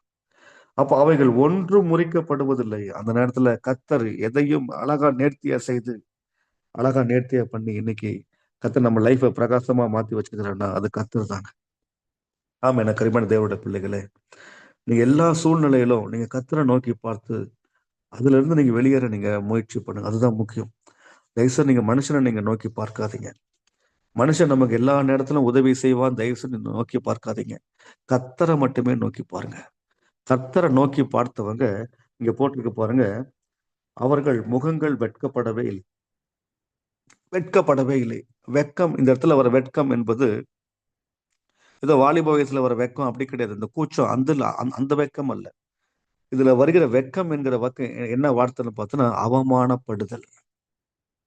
அவமானப்படுகிற சூழ்நிலை. இதெல்லாம் ரொம்ப மோசமான காரியங்க. நம்மள திட்டினா கூட திட்டு வாங்கிட்டு போயிடலாம். ஆனா எல்லாரும் முன்னாடி நிக்க வச்சு நம்மள அவமானப்படுத்த தலை குனிய வைக்கிறாங்க பார்த்தீங்களா? ஐயோ! அது நம்ம லைஃப்ல மறக்கவே முடியாத ஒரு சூழ்நிலை. அது ஒரு வடு போல இருக்கும். நம்ம இலங்கை மக்களுக்கெல்லாம் அந்த யுத்தத்துல பாதிக்கப்பட்ட மக்களுக்கு, அது ஒரு நீங்காத வடு போல இதயத்துக்குள்ள இருக்கும். அது மாரி அதுதான் இந்த வெட்கம் என்பது அப்படிப்பட்ட ஒரு விஷயம். பயங்கரமான மோசமானது. நம்மள அடிச்சா கூட அந்த அடிய மறந்துருவோம். ஆனா வெட்கப்பட்ட இடங்கள், தலை குனிந்த இடங்கள், அவமானப்பட்ட இடங்கள், அசிங்கப்பட்ட இடங்கள், நம்மள அலட்சியப்படுத்தப்பட்ட இடங்கள், இதெல்லாம் நம்மளால மறக்கவே முடியாத ஒண்ணு. என் லைஃப்ல அது மாரி நெறைய விஷயம் 1, 2ல கிடையாதுங்க. நெறைய பேர், நெறைய காரியங்கள நான் பார்த்துருக்கேன். என்னோட ஊழியத்திலும் சரி, என்னோட உலக வாழ்க்கையிலும் சரி, நெறைய காரியங்கள் வெட்கப்பட்டு போனது தான். ஆனா இன்னைக்கு எங்கெல்லாம் நான் வெட்கப்பட்டதோ, இன்னைக்கு அந்த இடத்துலலாம் இன்னைக்கு நானு நிக்கிறேன். அதுதான் ஒரு பெரிய விஷயம். ஆமா. யாரெல்லாம் நான் வந்து ஊழியத்தின் ஆரம்ப காலத்துல, அ என்னுடைய அப்ப என்ன நெறைய மீட்டிங் கூப்பிடுவாங்க. அந்த வளர்ச்சிய பார்த்து எந்தெந்த ஊழியக்காரங்க நல்லா வந்து கேவலமா, அவங்க சபை ஆராதனையிலே பேசுவாங்க. அவன் அப்படி, இவன் அப்படின்னு சொல்லி. ஆனா இன்னைக்கு அப்படிப்பட்ட ஊழியங்கள்லாம் இன்னைக்கு என் சர்ச்ல வந்து மெசேஜ் குடுங்க பாஸ்டர் அப்படின்னு கேட்கிற அளவுக்கு டோட்டலா மாறி போச்சு. அப்படியே டோட்டலா மாறுது. நம்மள பத்தி வேணாம் இவரெல்லாம் கூப்பிடக்கூடாது அப்படின்னு சொல்லி ஏன்னா நம்ப திடீர்னு நம்ம இங்க நம்ம ஊழியத்துல வளரும்போது நம்ம நெறைய கூட்டங்கள் வரும்பொழுது, அகஸ்டின் ஜெபக்குமார் அண்ணன் இவங்கலாம் வச்சு மீட்டிங் நடத்துறோம். மோகன் சார் மீட்டிங் வச்சு நடத்தும்போது நம்மள எல்லாம் ஒரு மாரி பார்த்தவங்க. அதுக்கப்புறம் இப்ப வந்து உண்மையா இப்ப தான் நம்மள உண்மையா புரிஞ்சுக்கிறாங்க. ச்சே! இவர நம்ம இப்படி தப்பா பேசிட்டோமேன்னு சொல்லி. ஆமா என்கிட்ட நெறைய பாஸ்டர் சாரி கூட கேட்டுருக்காங்க. என்னோட வயசுல மூத்தவங்க. இன்றைக்கு நான் எந்த இடத்துல அவங்க என்ன வெட்கப்படுத்தி அசிங்கமா பேசுனாங்க, இன்னைக்கு அவங்க நம்மள சர்ச்சுக்கு எப்ப வரீங்க? எப்ப எப்ப செய்தி குடுக்குறீங்க? எப்ப வாங்க நம்மளும் சேர்ந்து பண்ணலாம் வாங்க. இன்னைக்கு அவங்கலாம் என் வீட்ல வந்து உட்கார்ந்து திட்டமிடுறாங்க. என்ன செய்யலாம்? என்ன பண்ணலாம்னு சொல்லி.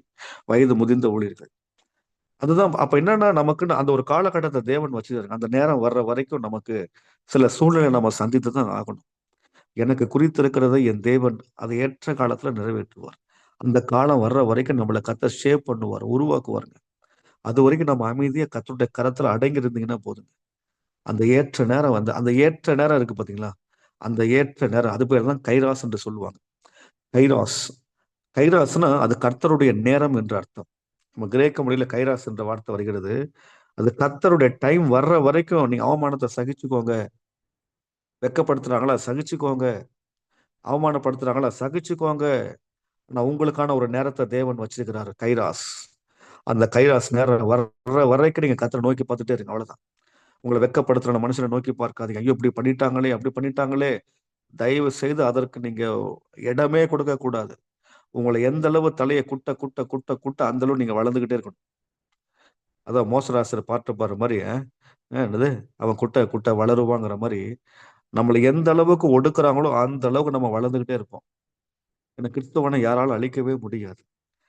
ஏன்னா வேதம் சொல்லுகிற இந்த கல்லின் மேல் மோதுகிறவன் நொறுங்கி போவான். அத நம்ம தயவு செய்து நம்ம புரிஞ்சுக்கணும். இந்த வெட்கப்படுத்தப்படுவதில்லை. நீங்க அவர நோக்கி பார்த்தீங்கன்னா, உங்க முகங்கள் ஒரு நாளும் வெட்கப்படாதுங்க. எங்க நீங்க எந்த இடத்துல தலை குனிஞ்சீங்களோ, அந்த இடத்துல தாங்க கர்த்தர் உங்கள நிக்க வச்சு உங்கள அழகு பார்ப்பார். எங்க உங்கள வேணான்னு சொல்லி நிராகரிச்சாங்களோ, அவங்களே உங்கள நீங்க தான் வேணும். நீங்க தான் வேணும் சிஸ்டர். நீங்க வாங்க சிஸ்டர். உங்கள முன்னாடி நிக்க வச்சு, நீங்க பேசுறத கேட்டு அழகு பார்ப்பாங்க. என்னைக்கு நீங்க வந்து தகுதி இல்ல, இதுக்கெல்லாம் நீ லாயக்கே இல்ல, நீங்கலாம் வேஸ்ட் அப்படின்னு சொல்லி நம்மள ஒதுக்குனாங்களோ, அன்னைக்கு தான் நீங்க தான் பெஸ்ட்ன்னு சொல்லி நம்மள தூக்கி வைப்பாங்க. அதுக்கு ஒரு காலம் இருக்கும். அது ஒரு டைம் இருக்கு. அந்த டைம் வர்ற வரைக்கும் நம்ம கொஞ்ச நேரம் கர்த்தர நோக்கி பார்த்துக்கிட்டே இருக்கணும். இப்படி பண்ணிட்டாங்களே, அப்படி பண்ணிட்டாங்களே, அத நம்ம நெனச்சுட்டே இருந்தோம்னா, நம்ம லைஃப்ல தேவன் கொடுக்கிற ஆசீர்வாதத்த, உயர்வுகள பார்க்கவே முடியாம போயிடும். நம்ம லைஃப்ல பிரகாசம் அடைஞ்சத இப்ப நம்ம பிரகாசமா இருக்கோம்னு எப்படி தெரியும்? நம்ம மேல ஒரு சூரிய ஒளி படும்பொழுது தான் தெரியுங்க. நமக்கு தெரியும். அந்த நிலாவ எல்லாருமே பார்க்குறீங்க. இப்ப நமக்கு பௌர்ணமி, இப்ப நமக்கு நிலா வெளிச்சம் இரவு நேரத்துல பாருங்க, எவ்வளவு அழகா வெளிச்சமா இருக்குது. ஆனா நிலாவுக்கு இயற்கையாகவே வெளிச்சம் கொடுக்கக்கூடிய தன்மை கிடையாது. அது எத எதன் வழியாக நிலாவுக்கு இவ்வளவு வெளிச்சம் வருதுன்னா, இந்த நிலாவ் என்பது சூரியனை நோக்கி பார்க்குது. அப்ப சூரியன் கிட்ட இருந்து வருகிற வெளிச்சம் தான் இந்த நிலா மேல பட்டு, நிலா வந்து இரவு நேரத்துல அது வெளிச்சமாய் அழகாய் காணப்படுகிறது. அந்த நிலாவ பார்க்கும்போது நமக்கு ரொம்ப சந்தோஷமா இருக்கு. நீங்க பாருங்க அந்த அந்த அந்த இரவு நேரத்துல அந்த நிலாவ பார்த்து ரசிக்கிறவங்க ஏராளமான பேர். நம்ம சின்ன குழந்தைங்களுக்கு அப்பல்லாம் அந்த காலத்துல நிலாவ பார்த்து சாப்பாடு ஊட்டுனவங்கலாம் இருக்கிறாங்க. ஆனா அந்த நிலாவினுடைய வெளிச்சம் அதோட வெளிச்சம் கிடையாது. சூரியத்துல சூரியனிடத்திலிருந்து வந்த வெளிச்சம் தான் அது. ஆனா அதே நம்ம சூரியன் நம்மளால கண்ல பார்க்க முடியுமா? பாருங்க சூரியன.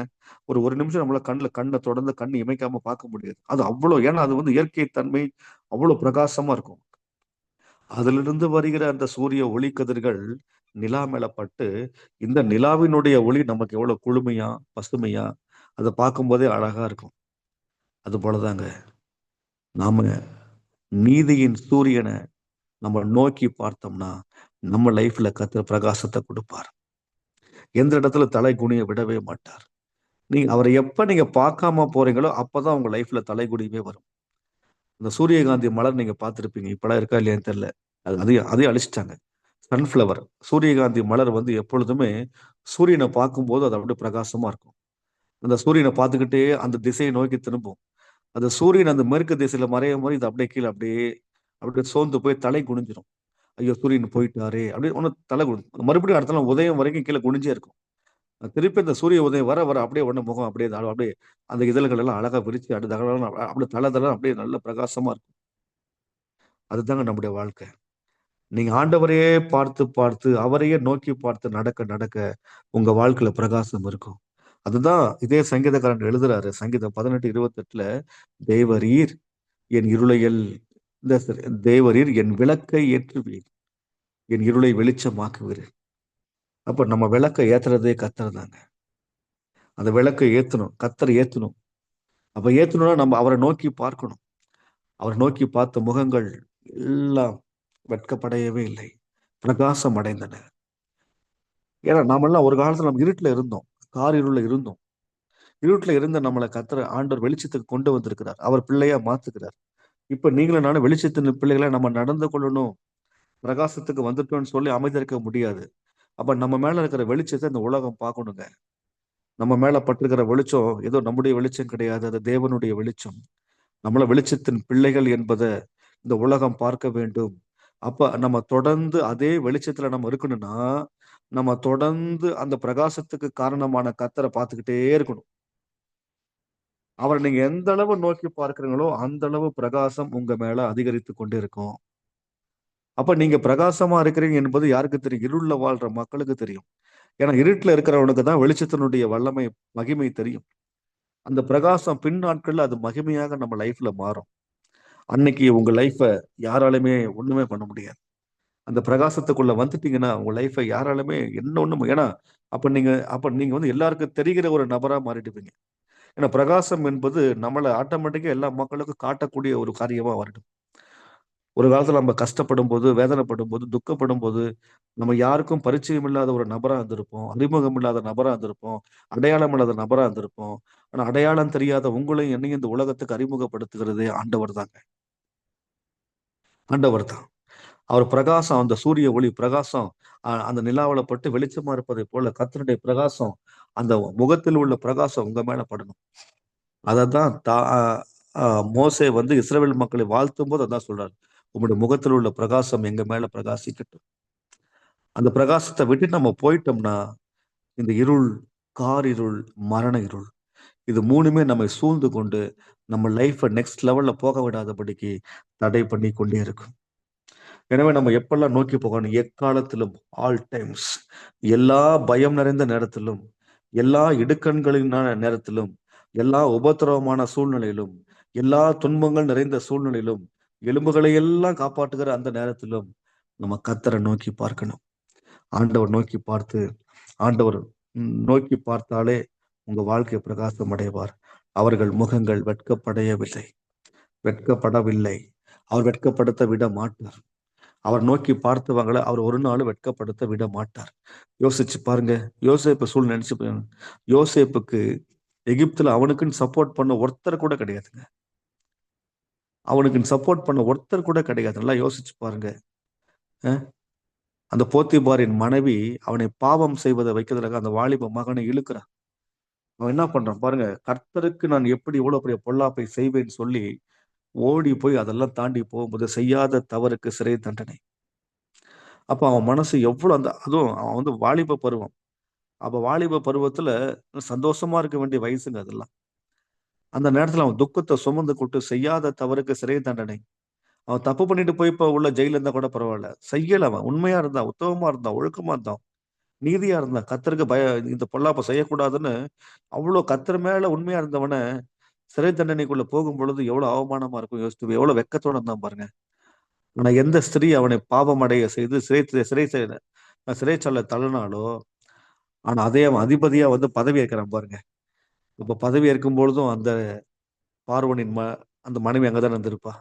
அந்த போத்திபாரின் மனைவி அங்கதான் இருந்திருப்பா. அன்னைக்கு அன்னைக்கு அவன் முகம் எப்படி இருக்கும் சட்ட நீங்க யோசிச்சு பாருங்க. எவனை நம்ம தவறு செய்ய வச்சு இவன் செஞ்சுட்டான்னு சொல்லி பொய் குற்றச்சாட்டை கொடுத்து சிறைச்சாலை பட்டுமா, இன்னி அவன் நமக்கு மேல அதிகாரியா வந்து நிற்கும் போது எப்படி இருக்குன்னு பாத்தீங்களா? அதுதாங்க கர்த்தர் நம்மளை மாத்தக்கூடிய அந்த சூழ்நிலை வருங்க. அது வரைக்கும் waiting period. It's not wasting period. ஆண்டவர் சமூகத்துல காத்திருக்கிற நேரங்கள் ஒரு நாளும் வீணான நேரங்கள் கிடையாது. அவர் பார்த்துக்கிட்டே இருங்க. அந்த அந்த முகத்தின் அந்த பிரகாசம் நம்ம மேல படுற வரைக்கும் பார்த்துக்கிட்டே இருங்க. உங்க லைஃப்ல வெளிச்சம் வர்ற வரைக்கும் பார்த்துக்கிட்டே இருங்க. அவர் நோக்கி பார்த்துக்கிட்டே இருங்க. ஆபத்து காலமா இருக்கலாம், நல்ல காலம், எல்லா காலத்திலும் நம்ம நோக்கி ஆண்டவரை பார்த்து கொண்டே இருங்க. கர்த்தர் அதை விடுவிக்கக்கூடிய ஒரு சூழ்நிலை வரும். அந்த காலம் வரும் பொழுது தேவன் உங்களை விடுவிப்பார். பாருங்க, அப்படிதான் அதே போல தாவீதினுடைய காலத்துல அப்படிதான் நடந்தது பாருங்க. தாவீது அந்த அதுல்லாம் என்ற கெபிக்கு வந்த உடனே அவன் லைஃப்ல ஒரு பெரிய டர்னிங் பாயிண்ட் அந்த அதுல்லாம் என்கிற கெபி தான். அதுல்லாம் என்ற பேருக்கு அர்த்தம் என்னன்னா, அதுல்லாம் என்ற ஹீப்ரு வார்த்தை. அதுல்லாம் என்பது என்னன்னு பாத்தீங்கன்னா, அதுல்லாம் என்ற வார்த்தையினுடைய அர்த்தம் என்னன்னா ரெஃப்யூஜ், அதாவது அடைக்கலம் என்ற அர்த்தமா. அடைக்கலம். அதுல்லாம் என்றால் அடைக்கலம். இந்த அடைக்கலம் என்பது என்னன்னு பாத்தீங்கன்னா ஒரு சிலுவைக்கு அடையாளமான ஒரு காரியம். என்னைக்கு அந்த அடைக்கலம் ஆகிய கர்த்தருடைய சமூகத்துல நீங்க வர்றீங்களோ, அன்னைக்கு உங்களை தேடி நபர்கள் வருவாங்க. உங்க வாழ்க்கையில பிரகாசத்தை கொடுப்பாங்க. ஆமா, இதுவரைக்கும் உங்களோட வாழ்க்கையில நீங்க யாரும் தெரியாத நபர்கள் கூட உன்னை தேடி வர நாட்கள் வரும். அதற்கு முன்னாடி வரைக்கும் நீங்க உங்க வாழ்க்கையில இடுக்கண்கள் வரும், போராட்டங்கள் வரும், உங்களை நிந்திப்பாங்க. எந்த இடத்துல உங்களை நிந்திக்கிறாங்களோ அந்த இடத்துல கர்த்தர் உங்களை கனப்படுத்துவார். எந்த இடத்துல உங்க குடும்பமே உங்களை புறக்கணிச்சாலும் அந்த இடத்துல கர்த்தர் உங்களை தேடி வர பண்ண வைப்பார். நீங்க அதுல்லாம் என்ற கெபிக்கு வர்ற வரைக்கும், அடைக்கலத்துக்குள்ள வர்ற வரைக்கும், ஆண்டவர் நோக்கி பார்க்கிற வரைக்கும், சிலுவையின் அடிவாரத்துல வர்ற வரைக்கும் பாருங்க, அது வரைக்கும் ஒரு அகதி மாதிரி சுத்திக்கிட்டு இருக்கான். நிர்கதியா சுத்திக்கிட்டு இருக்கான். இப்ப அங்க வந்து பாருங்க 1 சாமுவேல் 22:2 பாருங்க, அன்னைக்கு நம்பிக்கை இழந்த மக்கள். அப்படிப்பட்ட மக்களுக்கு இவன் ஒரு வழிகாட்டியாக, இவன் ஒரு தலைவனா அவங்க எல்லாம் ஏத்துக்கிட்டாங்க. ஒடுக்கப்பட்டவங்க, கடன்பட்டவங்க, முறுமுறுக்கிறவங்க, ஆதரவற்றவங்க, நம்பிக்கை இழந்த மக்கள். இவன மாரி இருக்கிற 400 பேர்களுக்கு அவன் தலைவனாக மாறினான். உங்களையும் தலைவனா மாத்துவதற்கு ஆண்டவருக்கு ரொம்ப நேரம் ஆகாதுங்க. அந்த காலம் வர்ற வரைக்கும் நீங்க அவரை நோக்கி பார்த்து கொண்டே இருக்கணும். இப்படிப்பட்ட மக்கள் உங்களை தேடி வரும் பொழுதுதான் நீங்க எங்க இருக்கிறீங்க என்பதை அப்பதான் பார்ப்பாங்க. நாம அப்ப அதுல்லாம் என்கிற அடைக்கலமாகிய சிலுவை அண்டை இருக்கிறோமா, இல்லை நம்ம உலகத்தின் பாதையில இருக்கிறோமா என்பதை சற்று நம்ம யோசித்து பார்க்க வேண்டும். அப்ப பாருங்க, இப்படிப்பட்ட நடக்காத காரியங்களை கூட ஆண்டவர் நடக்க வைக்கிறார்னா, நம்ம அந்த அப்படிப்பட்ட நேரத்துல நம்ம என்ன செய்யறோம் என்பதுதான் முக்கியம். அந்த அதுல்லாம் என்ற கேபிக்கு வந்ததுக்கு அப்புறம் தாவீத வந்து பாருங்க, அவன் போற இடத்தெல்லாம் ஒரு மனித தயவு உண்டாது பாருங்க. அதுக்கு முன்னாடி வரைக்கும் அவனுக்கு யாருமே ஹெல்ப் பண்ணல. அவனை எல்லாருமே நிராகரிக்கிறான். நீ கிளம்பு, வீட்டை விட்டு போ போ போன்னு சொல்லி துரத்துறாங்க. என்னமோ என்னமோ வந்து வீட்டுக்கு ஆகாதவன் பிச்சைக்காரன் வந்த மாதிரி அவனை துரத்துறாங்க. ஆனா அதுல்லாம் கெபி வந்து அந்த பாட்டை எழுதிட்டு அதுக்கப்புறம் அவர் போறாரு பாருங்க. அவர் போகிற எல்லா இடத்துல அவனுக்கு மனித தயவு வருது, தேவ தயவு வருது, எல்லா தயவும் அவனுக்கு அழகா வருதுங்க. இதுவரைக்கும் அவனை பார்த்து நோ நோ நோன்னு சொன்னவங்க இப்ப அவனை பார்த்து எஸ்ன்னு சொல்றாங்க. இதுவரைக்கும் அவனை பார்த்து ஏன் வீட்டுக்கு வந்த, வெளியே போ வெளியே போன்னு சொன்னவங்க இப்ப எப்பப்பா வீட்டுக்கு வருவேன்னு கேட்க ஆரம்பிக்கிறாங்க. அந்த நாட்கள் வரும். சோர்ந்து போகாதீங்க. கர்த்தரை நோக்கி பார்த்துக்கிட்டே இருங்க. அடுத்து அவனுக்கு வந்து பாருங்க, அதுல 5ஆம் வசனம் 1 சம் 22:5 பாருங்க, அவனுக்கு சரியான ஆலோசனை கிடைக்குதுங்க. அவன அழகா ஆலோசனை கொடுக்குறாங்க. எப்படி கைட் பண்றாங்க அவன. வழி நடத்துறாங்க. உன்மேல் என் கண்ணை வைத்து உனக்கு ஆலோசனை சொல்லுவேன். ஒரு அழகான வசனம் பாருங்க. ஆமா. ஆண்டவர் சொல்ற மாரி கர்த்தர் நமக்கு ஆலோசனை கர்த்தராய் இருந்து நம்மை அழகாய் நடத்தக்கூடியவராய், அவனுக்கு ஆலோசனை கொடுக்கறதுக்குன்னு அழகான நபர்கள் அந்த இடத்துல அவனுக்காக ஏற்படுத்துறாங்க. அது கெட்ட ஆலோசனை இல்ல. சரியான ஆலோசனை, சரியான நபரிடத்திலிருந்து வந்து உங்கள அடுத்து என்ன பண்ணணும்? எங்க போணும்? என்ன செய்யணும்? சரியான ஆலோசனைய அழகாக அவனை குடுத்துக்கிட்டு, அவன சரியான திசையில வழிநடத்தக்கூடிய ஆட்கள் வர்றாரு பாருங்க. அதுக்கப்புறம் அவன வந்து நடத்துவதற்கு யார கர்த்தர் ஏற்படுத்துறாரு? தாத் என்கிற தீர்க்கதரிசிய கர்த்தர் அவன கொண்டு அழகா வழி நடத்துறாரு பாருங்க. அப்ப என்ன இதுதாங்க. அப்ப நம்ம அந்த நேரத்துல நம்ம கர்த்தர யார பார்க்கிறோங்கிறது தான் முக்கியமான ஒரு காரியம். நம்ம கர்த்தர நோக்கி பார்த்தீங்கன்னாவே, உங்க லைஃப்ல தேவன் மிகப்பெரிய காரியங்கள செய்ய ஆரம்பிச்சுடுவாருங்க. அதுதான். எனவே ஆண்டவர் கரத்துல ஒப்பு கொடுப்போம். தேவ கரத்துல ஒப்பு கொடுப்போம். நம்ம தேவ சமூகத்துல வருவோம். ஆண்டவரை நோக்கி பாருவோம். அந்த காலை வேளையில வந்திருக்கிறோம். ஆண்டவர் நம்ம கூட இந்த வார்த்தைகள் மூலியமா அவர் பேசியிருக்கிறார். அவர்கள் அவரை நோக்கி பார்த்து பிரகாசம் அடைந்தார்கள். அவர்கள் முகங்கள் வெட்கப்படவில்லை. நிச்சயமாய் இந்த சூழ்நிலைய, இந்த ஜெபத்துல கலந்துக்கிற நீங்கள் எல்லாருமே வந்து போயிருப்பீங்க. நானும் அந்த சூழ்நிலைக்கு ஊடாக தான் வந்து நான் கிளம்பி இருக்கிறேன். ஆனா கர்த்தர் என்னையும் உயர்த்திருக்கிறார். என் லைஃப் எல்லாம் மாத்திருக்கிறார். எனக்கு ஆண்டவர் இப்படிப்பட்ட ஒரு கிருபையை தேவன் தந்திருக்கிறார். உங்க லைஃபையும் கர்த்தர் மாற்றுவார். சோர்ந்து போகாதீங்க. ஆண்டவர் சமூகத்துல இருக்கிறத நீங்க சோர்வா நினைக்காதீங்க. தேவனை நோக்கி பார்க்கிறதுல நீங்க சலிப்பா இருக்காதீங்க. ஆண்டவர் சமூகத்துல தொடர்ந்து அவரையே நோக்கி பாருங்க. அவரையே சார்ந்திருங்க. அவரையே 100% நம்புங்க. அவர் மேலேயே நம்பிக்கையா இருங்க. கர்த்தர் நிச்சயமாய் ஒரு பிரகாசத்தை உங்க வாழ்க்கையில கொடுப்பார். உங்க முகம் பிரகாசிக்க ஆரம்பிச்சுச்சுன்னா, ஒரு சாதாரணமா நீங்க பாருங்க, யாத்திராகமம் 34ஆம் அதிகாரம் அந்த கடைசி வசன பகுதியில பார்த்தீங்கன்னா உங்களுக்கு தெரியும். மோசே 40 நாள் தேவனோடு உறவாடினான். சாப்பிடல, குளிக்கல, பல்லு விளக்கல, எதுவுமே பண்ணல. ஆனா அவன் முகம் எவ்வளவு பிரகாசமா இருந்தது பார்த்தீங்களா? ஏன்னா அவன் இருந்த இடம் அந்த மாரி. எங்க? தேவனை நோக்கி பார்த்துக்கிட்டே இருந்தான். சீனாய் மலையில கர்த்தரோடு 40 நாள் இருந்த ஒரு 40 நாள் இருந்த அவன் முகமே அவ்வளவு பிரகாசமா இருக்கணும்னா, நம்ம எத்தனை ஆண்டுகள் நம்ம தேவ சமூகத்துல இருக்கிறோம்? எவ்வளவு நேரங்கள் இருக்கிறோம்? அப்ப நம்ம முகங்கள் ஏன் இன்னும் பிரகாசம் அடையல? யோசித்து பாருங்க. அப்ப மோசேயின் முகம் பிரகாசம் அடைந்தது உண்மைன்னா, இப்ப நம்ம லைஃப்ல ஒரு பிரகாசத்தை கர்த்தர் கொடுக்க போதுமானவரா இருக்கிறாரே. அவர் தானே இந்த உலகத்துக்கு ஒளியா இருக்கிறாரே. யோவான் 1:9 பார்க்கிறோமே, எந்த மனிதனையும் பிரகாசிப்பிக்கிற மெய்யான ஒளி நம்ம ஆண்டவர் தானே. அப்ப அந்த ஒளியின் இடத்துல வந்தா தானே நம்முடைய வாழ்க்கையில ஒரு மிகப்பெரிய ஒரு மாற்றம் நடக்கும். எனவே அந்த ஒளியை தேடி நீங்க அந்த நம்முடைய தேவன் ஒளியா இருக்கிறார். அவரை பின்பற்றுகிறவர்கள் ஜீவ ஒளியை அடைந்திருப்பார்கள் என்று யோவான் 8ஆம் அதிகாரத்துல பார்க்கிறோமே. எனவே அவரை நீங்க உறுதியா பிடித்துக் கொள்ளுங்க. அவரையே நோக்கி பாருங்க. உங்க லைஃப்ல பிரகாசம் வந்துருச்சுன்னா, இதுவரைக்கும் தெரியாத நபர்களுக்கு கூட நீங்க பரிச்சயமான நபராய் மாறிவிடுவீர்கள். அறியப்படாத நபர்களுக்கு நீங்க ஒரு அறிமுகமான நபராய் மாறிவிடுவீர்கள். வெட்கப்பட்ட இடத்துல இப்ப நீங்க வெட்கப்படாம உங்க தலை உயர்த்துகிற காலங்கள் வந்துவிட்டது. தொடர்ந்து நம்ம ஆண்டவர் சமூகத்துல ஒப்புக் கொடுத்து நம்ம ஜெபிக்கலாமா? அன்புள்ள பிதாவே, இயேசு கிறிஸ்துவின் நாமத்தினால எங்களை தாழ்த்தி அர்ப்பணித்து ஒப்புக் கொடுத்து நாங்க ஜெபிக்கிறோம் ஆண்டவரே. அவர்கள் அவரை நோக்கி பார்த்து பிரகாசம் அடைந்தார்கள். அவர்கள் முகங்கள் வெட்கப்படவில்லை என்று இந்த வசனத்தின் மூலியமா எங்களோடு பேசினீரே. அன்னைக்கு தாவீது அப்படிப்பட்ட அந்த போராட்டமான சூழ்நிலையில, இக்கட்டான நேரத்துல உங்கள நோக்கி பார்த்த உடனே கர்த்தர் அழகாய் ஒன் பை ஒன்னா விடுவிச்சீங்களே ஆண்டவரே. அவன் லைஃப மாத்துனீங்களே ஆண்டவரே. அந்த காலம் வர்ற வரைக்கும் அவன் உங்க சமூகத்துல அடங்கியிருந்தத நாங்க பார்க்கிறோமே. அதேபோல யோசேப்பு உங்க சமூகத்துல அடங்கியிருந்தத பார்க்கிறோமே. அவங்களை எல்லாம் உயர்த்தின அவங்களோட லைஃப்ல பிரகாசத்தை கொண்டு வந்த தேவன், இந்த ஜெபத்தை இந்த வார்த்தையில கேட்கிற உங்க பிள்ளைங்களோட வாழ்க்கையில ஒரு வெளிச்சத்தை, ஒரு பிரகாசத்தை உண்டு பண்ணும்படியாக ஜெபிக்கிறோம். வைக்கப்பட்ட இடத்துல அவங்க சோர்ந்து போகாம தொடர்ந்து கர்த்தருக்கு முன்னேறி செல்ல கர்த்தர் உதவி செய்யும்படியாக நாங்க ஜெபிக்கிறோம் ஆண்டவரே. எங்க தலை குனிஞ்சாங்களோ, அங்க தலை நிமிர பண்ணும்படியாக நாங்க ஜெபிக்கிறோம். எங்க வெட்கப்பட்டாங்களோ, அதே இடத்துல அவங்க லைஃப கர்த்தர் உயர்த்தும்படியாக நாங்க ஜெபிக்கிறோம். எங்க துக்கப்பட்டாங்களோ, அதே இடத்துல கர்த்தர் அவங்களுடைய வாழ்க்கையில பெரிய மாற்றத்தை கொடுக்கும்படியாக நாங்க ஜெபிக்கிறோம். யார் முன்னாடி வைக்கப்பட்டாங்களோ, அவங்க முன்னாடி கர்த்தர் நீங்க தலை நிமிர பண்ணி, உங்க வாழ்க்கையில நீங்க அவங்களோடு இருக்கிறீங்க என்பதை உறுதிப்படுத்துங்க ஆண்டவரே. கர்த்தர் அப்படி செய்ய போகிற கிருபைக்காக நன்றி அப்பா. இப்படிப்பட்ட சூழ்நிலையில கர்த்தரை நோக்கி பார்க்கிற போது எந்த சலிப்பு வரக்கூடாது. சோர்வு வரும். இன்னும் என் லைஃப்ல மாற்றம் இல்லை. இன்னும் சொல்லி அதுல சோர்ந்து போயிடாம, நான் துதிப்பேன். இன்னும் நான் ஜெபம் பண்ணுவேன். இன்னும் நான் ஆராதிப்பேன். இன்னும் நான் உயர்த்துவேன். இன்னும் எக்காலத்திலும் நான் என்ன துதிப்பேன். ஏன்னா என்ன துதிக்க வைக்கிறவரே கர்த்தர் தான். என்ன நோக்கி பார்க்கிற வைக்கிறவரே கர்த்தர் தான். என்ன வந்து ஆராதிக்க வைக்கிறவரே கர்த்தர் தான் என்கிற உற்சாகத்தோடு உமது பிள்ளைகள் செயல்பட நான் ஒவ்வொருவரையும் ஆசீர்வதிக்கிறேன். உமது கரத்துல ஒப்புக் கொடுக்கிறேன் ஆண்டவரே. இந்த வருஷம் எங்களுக்கு நிறைய சவால்கள் இருக்குது. நிறைய பிரச்சனை நாங்க சந்திக்க போறோம். நிறைய போராட்டங்களை நாங்க சந்திக்க போறோம். துன்பங்கள் சந்திக்க போறோம். மன அழுத்தங்கள் சந்திக்க போறோம். ஆனாலும் தொடர்ந்து முன்னேறுவதற்கு தேவையான தேவ கிருபைய, பலன சார்ந்து வாழ உதவி செய்யுங்க. உமது வருகை மிக மிக சமீபம் ஆண்டவரே. உமது வருகையில நாங்கள் எடுத்துக்கொள்ளப்படுவதற்கு நீர் எங்களை தகுதி உள்ளவனா மாத்துங்க ஆண்டவரே. செய்ய போவது கைகொடான கொடி ஸ்தோத்திரம். சகல விதமான துதிகன மகிமை எல்லாம் வார்த்தையாக தேவன் ஒருவருக்கே செலுத்துகிறோம். இயேசு கிறிஸ்துவின் நாமத்தில் பரிசுத்தாவின் ஒத்தாசைகள் ஜெபிக்கிறோம். ஜீவனுள்ள நல்ல பிதாவே. ஆமென். ஆமென். God bless you. ஆமீன், ஆமீன், ஆமீன், ஆமீன். Thank you pastor, thank you.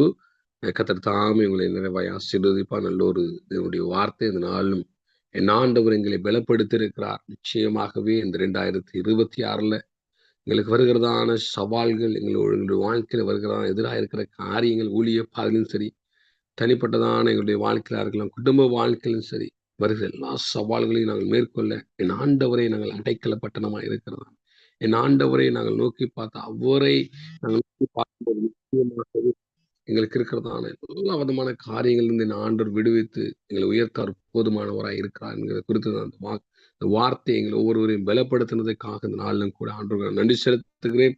அருமையான தேவதாசனை கர்த்தர் இன்னுமாக எடுத்து பயன்படுத்தும்படியாக இந்த நாளிலும் என் ஆண்டவர் உங்களோடும் பேசியிருப்பார் என்று நான் விசுவாசிக்கிறேன். கர்த்தர் நல்லவர். இந்த நாளிலும் கூட நாங்கள் கேட்டதான உள்ள வார்த்தையை கொடுத்த அருமையான ஊழியக்காரருக்காக இன்னும் கர்த்தர் அவர் எடுத்து பயன்படுத்தும்படியாக, அதே போல் ஊழியங்களுக்காக ஒப்பு கொடுத்து எங்கள் மத்தியில் இருக்கிறதான Vijay brother, praise the Lord. நீங்க ஜெபிக்கிறீங்களா? ஹல்லேலூயா. ஸ்தோத்திரம் ஆண்டவரே. எங்களை மீட்பெரும் ரட்சகருமான பரிசுத்த பிதாவே, இயேசு கிறிஸ்துவின் நாமத்தில் நாங்கள் முழு இதயத்தோடு இந்த வேலையில் நன்றி செலுத்துறோம். அப்பா தகப்பனே, பரிசுத்தரே ராஜா, இந்த அதிகாலையில நாங்கள் வெவ்வேறு இடத்துல இருந்தாலும், வெவ்வேறு தேசத்துல இருந்தாலும் ஏசப்பா, உங்க நாமத்தால் ஒன்றுபட்டு இந்த அதிகாலையில எங்கள் ஒவ்வொரு டெலிவரி மினிஸ்ட்ரி மூலம் கர்த்தர் எனக்குமேக்காக நன்றி ஏசப்பா. இந்த நாள்ல பரிசுத்த தகப்பனே, நீங்க எங்களோடு பேசுமேக்காக நன்றி ராஜா. ஹல்லேலூயா. பாடுகள் மத்தியிலும் எத்தனை பிரச்சனை வந்தாலும் கர்த்தாவே, உங்க சமூகத்தில் நாங்கள் நிலைத்திருக்கக்கூடிய வார்த்தைகளை கர்த்தர் பாஸ்டர் மூலம் எங்களுக்கு பேசுமேக்காக நன்றி தகப்பனே. எத்தனை உபத்திரங்கள் வந்தாலும் ராஜா உங்க சமூகத்திலே நாங்கள் நிலைத்திருக்கக்கூடிய காரியத்தை இன்னைக்கு வெளிப்படுத்தி தைரியப்படுத்தினதுக்காக ஏசப்பா உங்களுக்கு நான் நன்றி செலுத்துறேன். தகப்பனே ராஜா, நாங்க ஓடுற ஓட்டங்கள் சரியா பிழையா என்பதை நீங்க அறிந்த தேவன். வர்ற பிரச்சனைகள் எல்லாத்தையும் கர்த்தர் காண்கின்ற தேவனா இருக்கிறேன் ஆண்டவரே.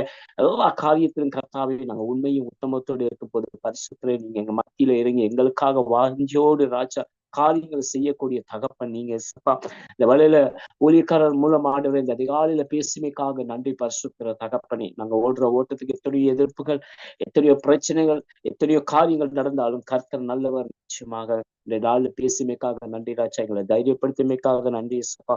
உங்க சமூகத்தில் நாங்க நிலைத்திருக்க ஆண்டவரே ராஜா வைத்திருப்பதற்காக நன்றி. ஹல்லேலூயா இயேசப்பா. நல்ல ஒரு ஊழியக்காரர் மூலம் நீங்க பேசுமைக்காக நன்றி. அவரை ஆசீர்வதிங்க, உங்க குடும்பத்தை ஆசீர்வதிங்க, குடும்பத்தை தேவைகளை சந்திங்க, அவருடைய ஊழியம் இன்னும் வல்லமையா எடுத்து பயன்படுத்துங்க ராஜா. உமக்கு நன்றி ராஜா. பரிசுத்தரே இந்த வேலையில இயேசப்பா நீங்க தொடக்கம் முதல் முடிவரை கர்த்தர் எங்களோடு கூட வந்து நடத்திமைக்காக நன்றி. தகப்பனே ராஜா, அந்த நாளில் இயேசப்பா ஒரு மினிஸ்ட்ரி ஒப்புழைக்க ஊழியங்களை ஒப்புழுகிறேன், தலைமையத்தை ஒப்புழைக்கிறேன், ஊழியத்துல வல்லமையா எடுத்து தகப்பனை பயன்படுத்துற ஊழியக்காரர்கள் ஆசீர்வதிங்க ஆண்டவரே. வாஞ்சியோடு தாகத்தோடு ஊழியத்தை ஈடுபட்டு கொண்டிருக்க டிலோர் மினிஸ்ட்ரியில ஒவ்வொரு தேவதர்களையும் ஒப்பு கொடுக்கிறேன் இயேசப்பா உங்க கரத்திலே. இந்த நாள்ல சமாதானத்தை கொடுங்க, ஆசீர்வதிங்க, சகல தேவைகள் சந்திங்க பரிசுத்தரே. நீங்க உண்மை உள்ளவர் ராஜா. தகப்பனே ராஜா பரிசுத்தர், நீங்க உண்மை உள்ள இந்த நாளிலும் ஒவ்வொருடைய தேவைகள் அறிந்த தேவன் பரிசுத்தர். இந்த புதிய வருடத்துக்குள் புதிய மாற்றங்கள், புதிய பாதைகளை திறந்து வர்ற ராஜாதி ராஜனை மக்கள் நன்றி. இந்த ஆலையில தகப்பனே மக்கள் நன்றி இயேசப்பா. டிலோமினிஸ்ட்ரி ஒப்படைக்கிறேன், இருக்கிற ஊழியக்காரர்களை ஒப்புக்கிறேன், இந்த நாள்ல வந்திருக்க ஒவ்வொரு தேவப்படியும் ஒப்படைக்கிறேன். குடும்பங்களை சந்தோஷ சமாதானத்தை கொடுத்து ஆசீர்வதிங்க, வழிநடத்துங்கள். இயேசுவின் நாமத்தில் ஒப்படைக்கிறேன், ஜீவன் நல்ல பிதாவே. ஆமென். ஆமீன் ஆமீன் ஆமீன். அப்படியே நாங்க எல்லாரும் சேர்ந்து சொல்லுவோம். என் ஆத்துமாவே கர்த்தரை ஸ்தோத்திரி, என் முழு உள்ளமே அவருடைய பரிசுத்த நாமத்தை ஸ்தோத்திரி. ஆத்மாவே கர்த்தரை ஸ்தோத்திரி, கர்த்தர் செய்த சகலமும் வெற்றும் வரும். ஆமென். ஆமீன் ஆமீன். அப்படியே நான் ஆசீர்வாதத்தை பெற்றுக்கொள்வோம். பிதாவாகிய தேவனுடைய அன்பும் குமாரனாகிய இயேசு கிறிஸ்து கிருபையும் பரிசுத்த ஆவியானவருடைய என்னுடைமைக்கும் சமாதானமும் சந்தோஷமும் நாளும் ஜீவனுள்ள வார்த்தை கேட்டதான ஒவ்வொரு